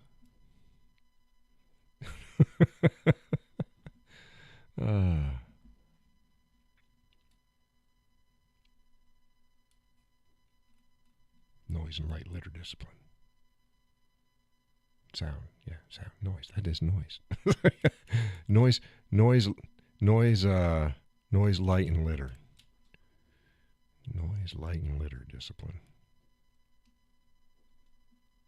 Wayne's like, stop it. Judy says, I would listen to a cowboy station. I would too. I would too. Well, none of that new modern shit. We're scrolling through some of the satellite stations on our trip today. Or was it yesterday? Yeah, Wayne says, yeah, noise and light discipline. And litter. Noise, light, and litter. Noise, light, and litter.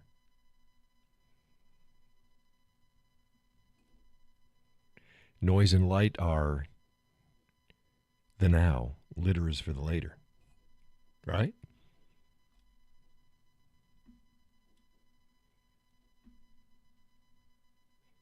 Talked about that too, starting the engines all up in the morning at the same time so they can't count them.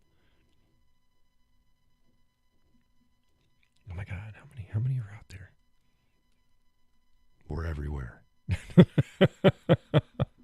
No, but back to the station. A modern station. I'm like, that's not country.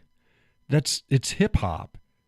It's hip hop with a little bit of rap with a slight country twang. It's like, stop it. That's not country music. Stop it. You need to come up with a new category for that stuff. That way you know.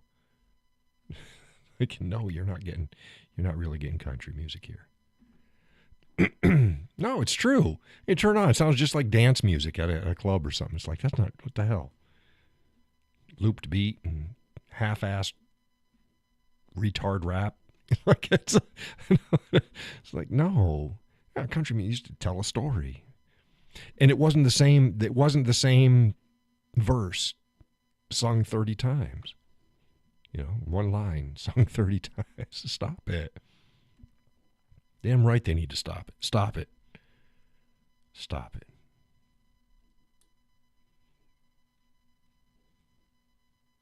Keith Urban ain't country either. He's like, Keith Urban. I was going to kick out of Keith Urban. How old is he? He's damn near 50. How old is Keith Urban?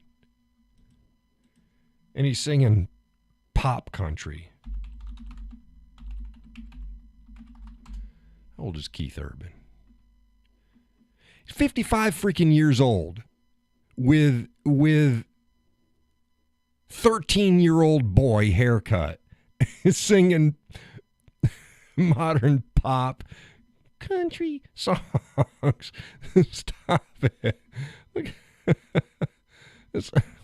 I'll bring it up. Look, 55 freaking years old. Look at this. Tell me this doesn't. Let's go here. Try to get bigger. Tell me that is not. 55-year-old, he's going to get a neck tattoo. Can't grow a mustache. Has the, oh my God, wannabe soul patch underneath his bottom lip with a 13-year-old boy haircut. Wayne says country music to me is Hank Williams Sr. and Patsy Cline. No, it's good too. I get anything from on up until probably, for the most part, and then you get some that's not. Mid 80s is probably okay. Some of the stars that started out in the 80s are doing okay past then, but yeah, I don't know. The new group, oh my God, but yeah, Keith Urban, that's country. That ain't fucking country. Stop it, Keith. God damn.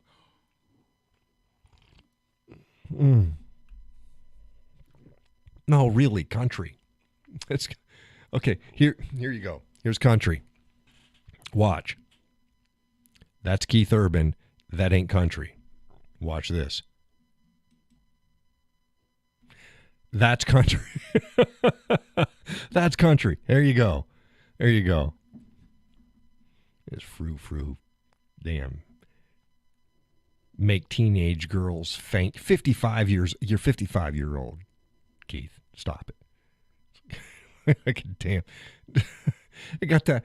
What the hell is that look? Let me bring that back up. What the hell is that look? He looks like he just shit his pants and hopes that you did not notice that he just shit his pants. What is that look? God. Oh. But Mom, I don't want to go to school. Right, a middle-aged Justin Bieber. Right. What the hell? Keith Urban, stop it. Was he from Australia? Not that you can't be from other countries and be a good country star, but that's Keith. Stop it. Stop it. And he looks like he's wearing makeup. Yeah, well, I'm sure he's wearing a little bit of makeup.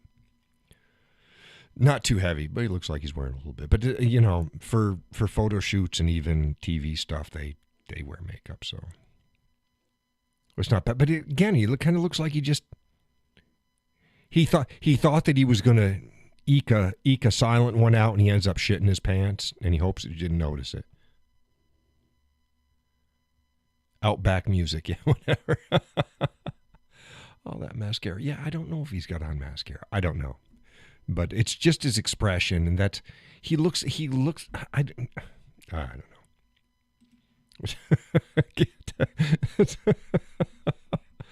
Oh my God. Oh my God. And here's another thing. I've said this time and time again. If you can't grow facial hair, just shave. It's not, just shave. It's not that difficult. Just shave. There's no shame in not being able to grow facial hair. So there's another. If you're going bald, just keep it short. Don't do a comb over. You know, just keep it short or just shave it all off. Don't try this shaggy do shit. Yoinks. I don't know, Scooby. Yoinks. Fucking shaggy. No, if you can't grow facial hair, just shave it off. It's just whatever. You can't grow a beard, don't grow a beard. Here's another thing. You know what? If you're not manly, don't grow a lumberjack ZZ Top beard. You're not fooling anybody. Neither do tattoos fool anybody. Because the minute you're put to the test, you're just facade. Stop it.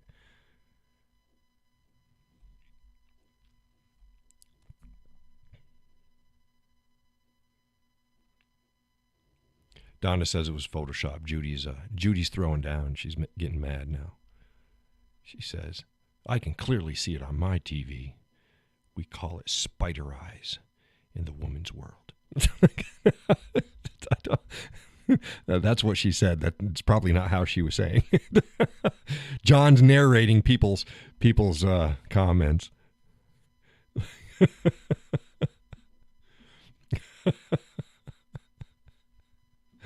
That's what they said. That's not how they said it. That's what they said. Oh my God. But yeah. He acts like Justin Bieber, middle-aged Justin Bieber. Stop it. Oh. Judy. Yes, she goes. See? She says, throwing down. Damn right. No, she didn't say damn right. Oh. Oh, yeah. And how about another one? I mentioned him before. He's a good singer. I like a lot of his music. He's not country. It's Hootie. What the hell's his name? Darius Rucker.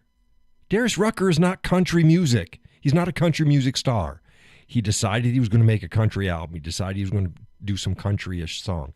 Darius Rucker is spreading his artistic wings. He's not country just because he sings a country song. Darius Rucker is not a country musician or a country singer. He's not.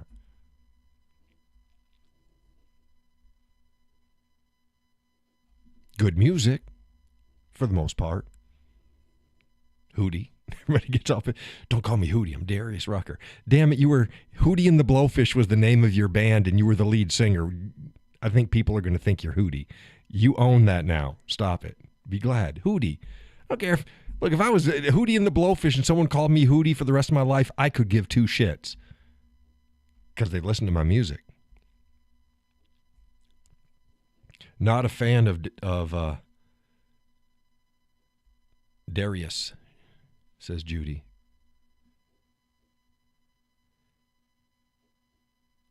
Okay, Orion was a real beard hair. Oh, I was a real beard haired Santa. I had problems with CPAP. Yeah. I remember you had some of your bearded pictures up in your profile in days past, and now you're just all clean shaven. Yeah, no, I get it. Here's another. Bro vets. Yeah, you're 100 pounds overweight. You got a bunch of tattoos. You wear your I'm a vet t-shirt that's 3 sizes too small because you think that makes you look muscular when it's really just tight around your fat, and you grow a fucking beard. Sorry, you're not fooling around. You look like everybody else. You know, 5'5", 250-pound biker dude couldn't run up a flight of stairs. He's a big badass on his bike. It's like, yeah, on the bike that I probably couldn't even ride because it's too small for me, as in too low. I'm too tall. And that a freaking grandma with a smart car can end your life. Stop it. God, I hate to just stop.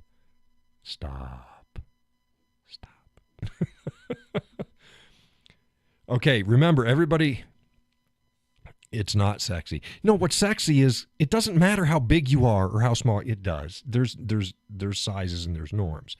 Wear clothes that fit you. Just wear clothes that fit you.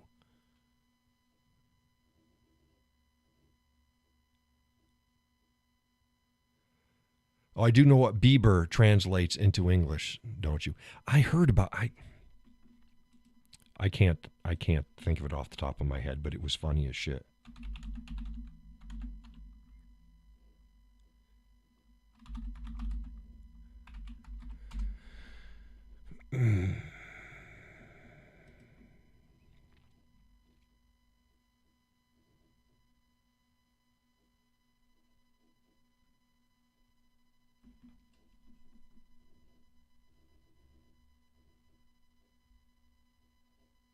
I hate those ripped jean things. Yeah, that always gets me. Yeah, my youngest wears them too. I always comment about the bear. Bieber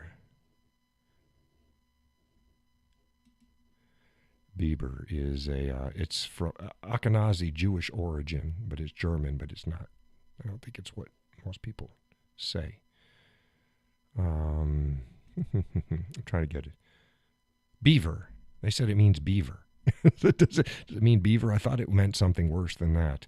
Does Bieber mean beaver? Or even faded jeans? See, I like My jeans are like stonewashed or something like that. Yeah, beaver in English. Yeah, beaver. That's what I said, beaver.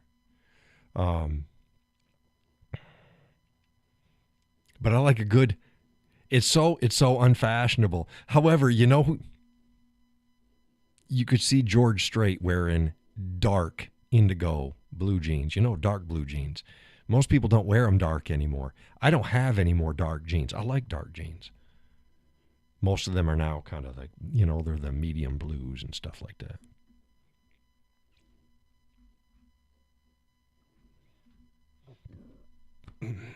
Beaver.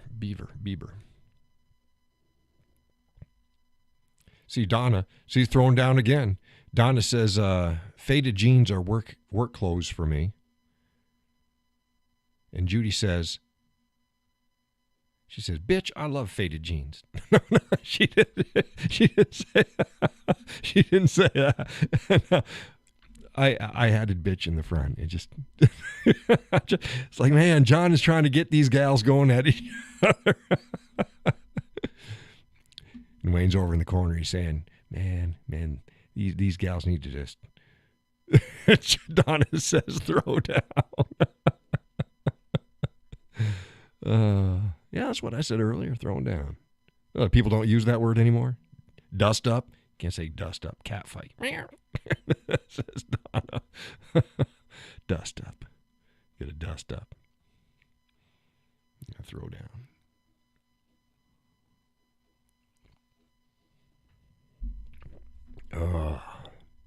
Scrapping.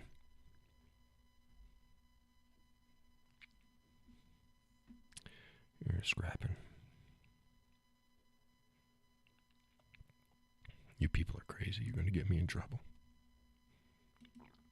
It's like, man, John, you're behind the wheel.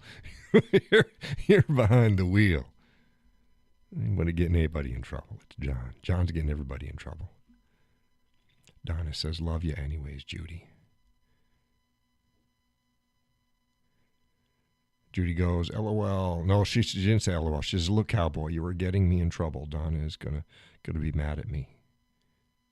Gonna be. No, that's not what she said at all. It's like, it's so small. She says, Donna is going to be at me up. Oh, beat me up.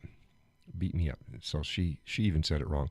And it's really small. I got a bigger screen. It's an old flat screen TV, and I'm hoping I'm use that as another monitor. So I'll have 3, and it's going to be much bigger. I'll be able to see this small text. It's like, holy crap. It was like 2 feet away from me, but it's itty bitty. Let's see here. I should be able to do this. Watch this. You're going to go, what the hell's going on here? See what the hell is going on here. Let's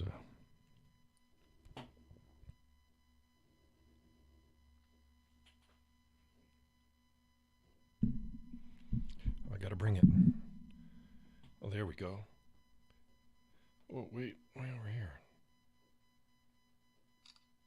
There we go. Because it's like, no, it's not that close. Let's go here. There we go.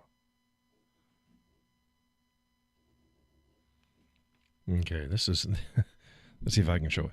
This is, there we go. Look at how small that is. You can even see it on the screen in front of you. That would be this one right here is where you're talking, right there.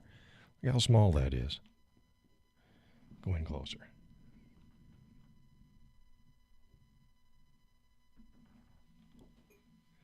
And that's what I gotta get your glasses checked. I just showed you how far it's small. I can read it if I look at it, but it's so small. It's so small.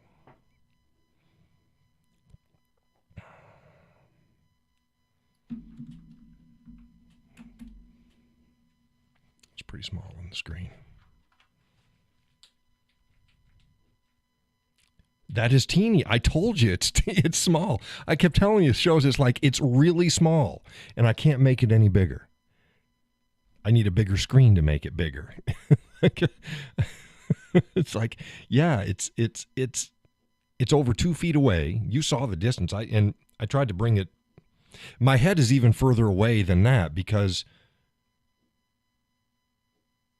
that was about mic distance from where it was. So it's really small. So it's like, oh crap. If I can't read it, it's not that I can't see. It's small. I tried to tell you. So hopefully I'll have that rectified. And I'll move all the text. My online stuff, that's fine if it's on these screens, but the chat stuff for me to be able to read it, because it's so damn small, should be on a bigger screen. I just don't have real estate. I need another screen.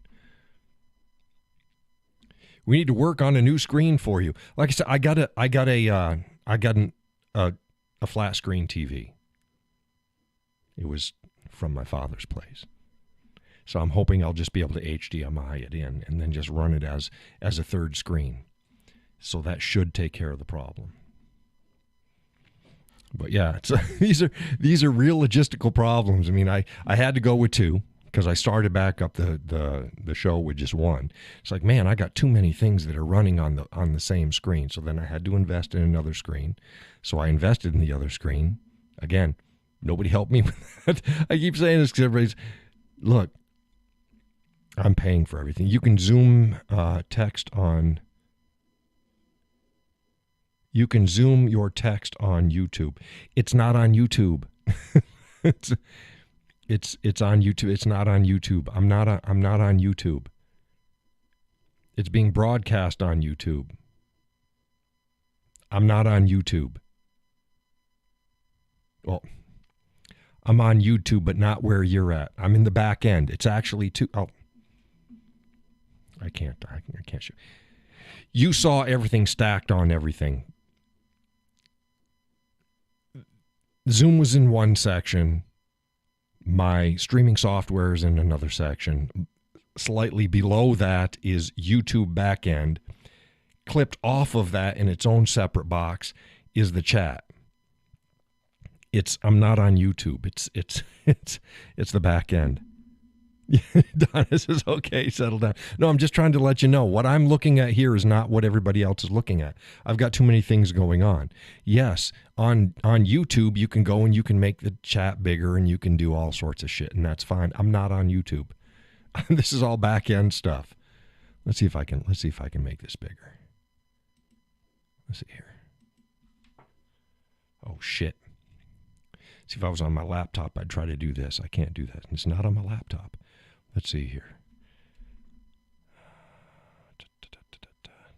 Let's see here. Yeah, see, I'm not getting any.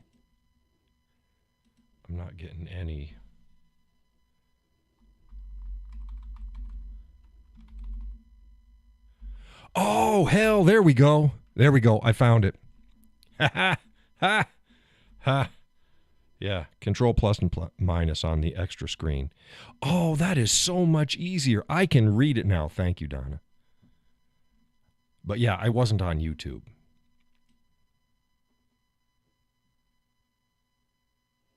But the same thing is working. Oh, here we go. Look at that. Oh, my God. Wow, they can get pretty big. Oh, shit. Yeah, here's what the problem is. God damn it. Okay, found. I was going to say, thank you, Donna. And it's like, okay, so here's my problem. Even though it's split, I'll share the situation with you. Even though it's split, they're 2 separate windows. When I increase the can you see me now? Yeah, I can. Okay, there we go. Now I'm back to the, I could. Even though they're split, though, when I controlled the separate chat window, my back end utility in the other window did the same thing. It got huge.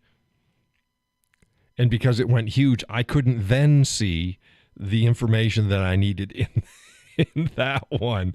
So I was like, okay, now my text is right for the chat. But all the information for the other things where I've got my analytics and the streaming settings and and the whole 9 yards is now so big I can't read any of it because now they're too big. It's like, oh no, I can't see it. So it's like, oh my God. So thank you, Donna. That was it was a nice try. It almost worked. It almost worked. It was like, oh crap. Oh yay, I did, until I looked at the other and I couldn't see it. It got huge. It's like, oh man, I can actually see what everybody is saying. And now I can't see the rest of it. It's like, damn, one thing after another. It's like, oh, fix the problem. You got this other crap that you got to deal with. So I guess, again, I just need a bigger screen. I need a bigger screen. I'll just move it over to the bigger screen because it's all proportional. It's what's on this monitor, my main monitor that I'm looking at right here, is slightly smaller than my secondary monitor, which is over here.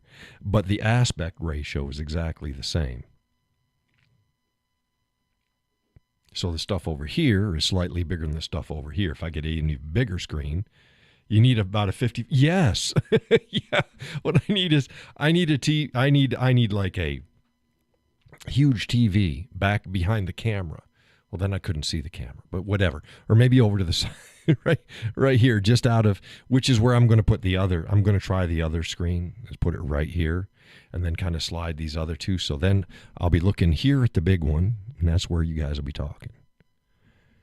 I'll be looking here for the show analytics and Zoom and other stuff like that. And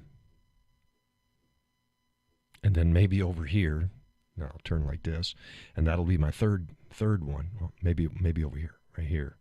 Maybe my third. I don't know. Did I see a window on that wall? What wall? No. No. No, the picture that I showed you to show the screen, it's just a wall, and it's got a bunch of sound stuff on it. Sound panels. Yeah, it had one screen over here, one screen in the middle. The camera, and then I got a couple studio speakers, and then I got the sound panels on the wall. No window. Window is over there.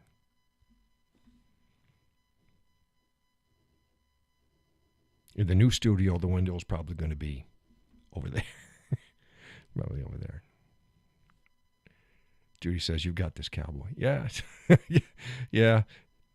I'll get it figured out.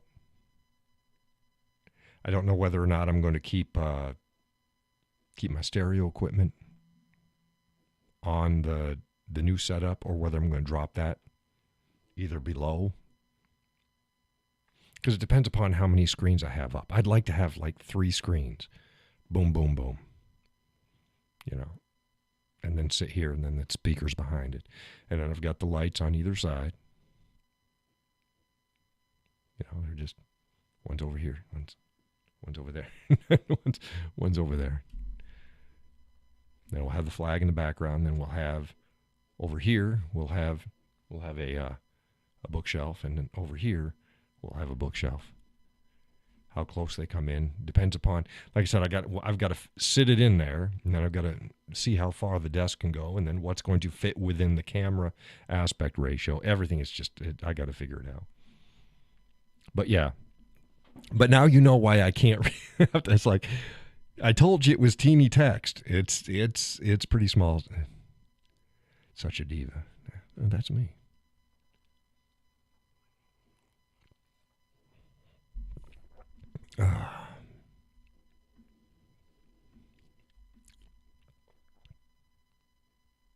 You called me that before. You called me that before. The diva. Call me a diva. I got to tell you what the missus had to say about that.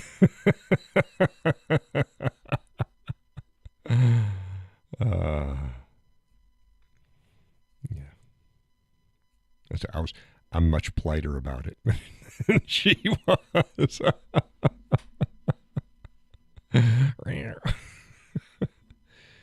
Yeah, I try to tell people. I mean, I can, it's a cowboy thing. It's just a me thing. I believe in just trying to do things right. I gotta do things right, and there's got to be a logical reason for it. It's like I said, I gotta figure shit out. But yeah, the text is like, it's not that I can't see. I can see. It's just that it's that big. It's teeny text. It's like, holy cow. Like when sometimes people type big long words and shit, and it's like, oh man, all the letters are running in together. It's like, what the hell are they saying? I don't know. You guys crack me up, says Donna. You crack me up like an egg. Yeah. So yeah, it's going to be very interesting. So the first thing I got to do is the room it's not even cleared yet. It'll get cleared. Then I've got to totally wash everything and prep everything, and then repaint the trim and repaint the walls. It's two or three purple, green, and white. I think, I don't know. There's 3 colored. So I can paint everything, and then get it ready, and then measure things where I want each thing, and then bring it in and set things up, and then play with it. Like I said, the actual setting up of stuff should probably take a day. Should not affect the show. I'm hoping between Wednesday and Sunday show, I should get everything up and running. So Wednesday show, I'll still be in here because I'm not going to be done getting all the prep work for the room, because it's got to be all washed, repainted, dried. I got to get things ready. It's got to be dried enough so that I can then. Are you part Mexican? All those wild colors. No. No. Not that I have anything wrong with Mexicans. I'm just not Mexican. It was my youngest's bedroom. Girls. Oh my goodness. Yeah. So.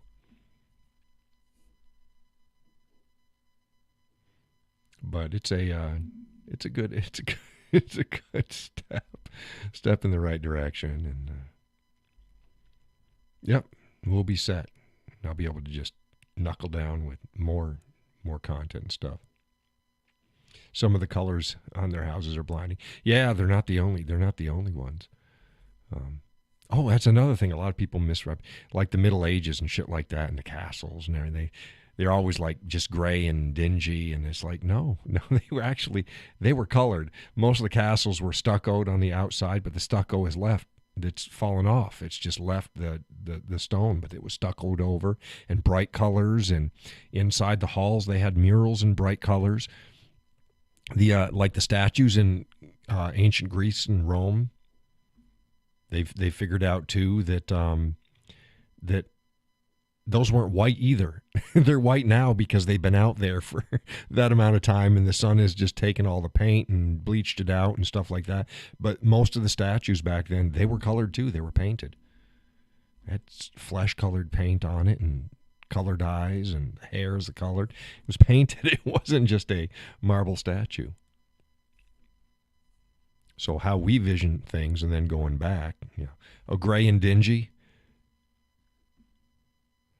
Drew says, I can hardly wait. It's going to look nice. It's going to look, yeah. I'm going with a brown valance over the window in the room. I was going to go with an American flag thing, but I'm like, no, 2 American flags is going to look kitschy.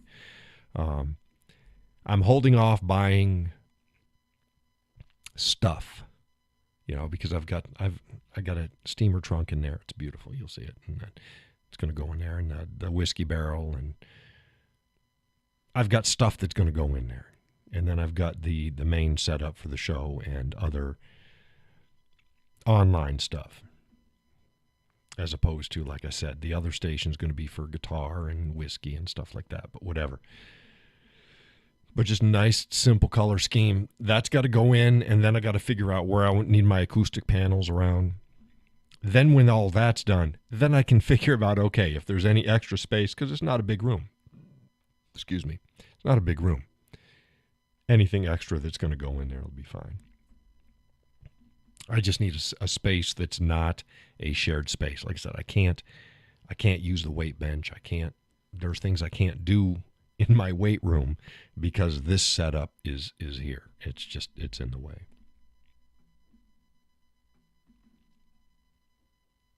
Donna says it's gray and dingy as her. I'm very subdued. I don't like super bright colors, but I like my living room's blue. My dining room is two-tone tan and a decorative strip, and then brown on the bottom. White trim around the house to keep it in. The other rooms I got wainscoting and kind of mustardy brown or mustardy yellow is in the kitchen, and green, but it's a different shade of green. Green's in the bedroom, but a different shade of green. The missus's office is green, but I think it may be the same shade as our bedroom. My studio is going to be green. Got a theme going on here, but not all the greens are the same color green. The kitchen green's a little brighter to go with the mustardy yellow. It looks nice. Wasn't the color that we moved in. It was all, I think the whole thing was, they had repainted it so it was white on the top and then it was mustardy yellow on the bottom. And we were like, no. So we put the green in. So green to the yellow. So it looks, it's pretty. The dining room was a playroom before we moved in. So I had the mats on the floor, and it was this hideous orange. It's like, oh my God, orange room. And we were like, I think that was the very first thing we did when we moved in. It's like, this shit's got to go. I put in a ceiling light and repainted the dining room to the two-tone like with the strip. It's got nice wallpaper, those wallpaper strips that go in between the two tones.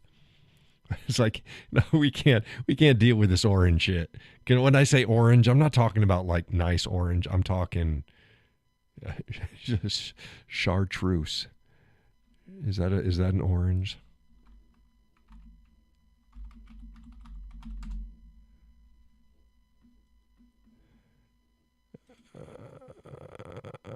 Chartreuse is kind of that's kind of a yellowy, isn't it? Yellowy green, yellowish green.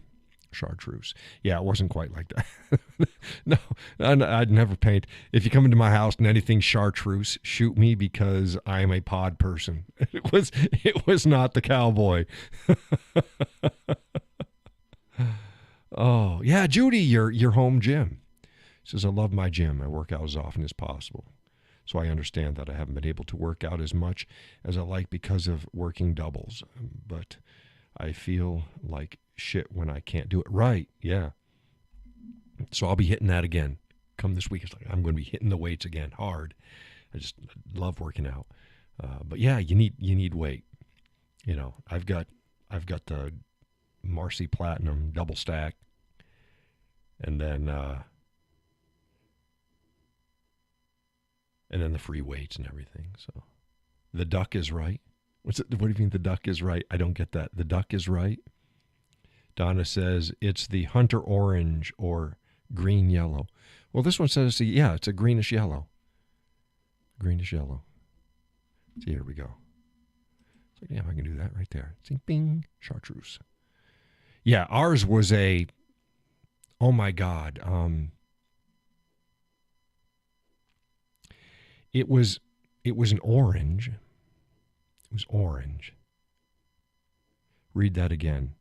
It's the Hunter orange or green yellow. Safety. We'd call that safety. What is it? Safety yellow? Or are you talking about what Wayne said? The duck is right. I saw your post. Oh, touch the duck. Was that right? Yeah. Uh, oh, of green, yellow. Yeah, Donna, look, it's late. It's like, it was, that's a,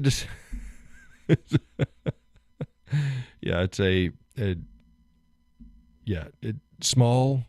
You saw how small the text is. Cut me some slack. It's late. So it's the hunter orange of green, yellow. But I'd say it's not orange, it's yellow. Safety yellow. Safety yellow. But our orange was, think of like a bright, rich orange, maybe slightly burnt. It's like teeny words. They're just they're itty bitty. They're itty bitty. Chartreuse. Oh, see, these are apples. They show the apples. Apples green. Chartreuse. Those fancy words. That's a $50 word right there. Chartreuse.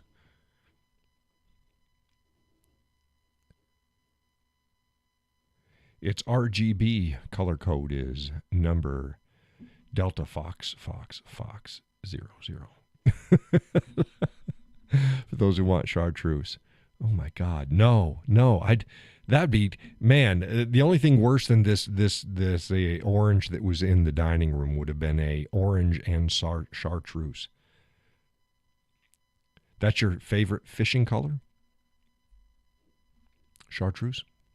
Yeah, I'd imagine that'd get some fish's attention.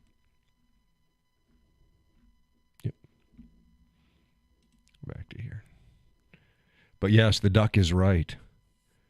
The duck is right, Wayne.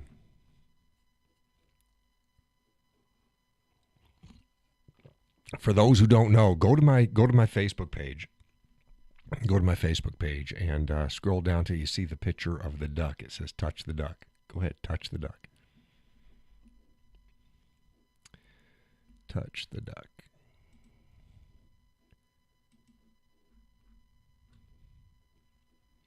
Yipper skipper. Hey, we've had an awesome signal all show. According to everything, my streaming software says everything was fine, and YouTube says excellent connection.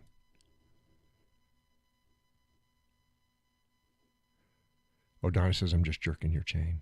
Okay.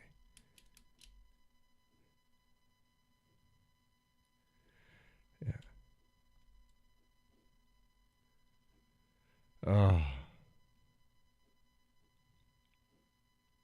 Stop it, Donna.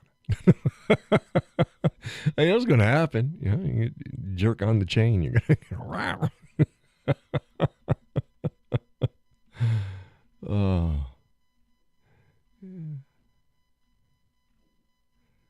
Oh my goodness. Well, it's been an interesting show. It is now 10:24. We're 24 past. We are 24 hours. No, we're not 24 minutes past the hour. In Central Europe, you are listening to AFRTS. Wayne's like, stop it. Stop it. Oh, my goodness. I should try to find some of those the old TV commercials. They'd run audio ones that were very similar on the radio station, but some of the commercials that they used to run, oh my goodness. AFRTS, that's right. AFARTS. A farts.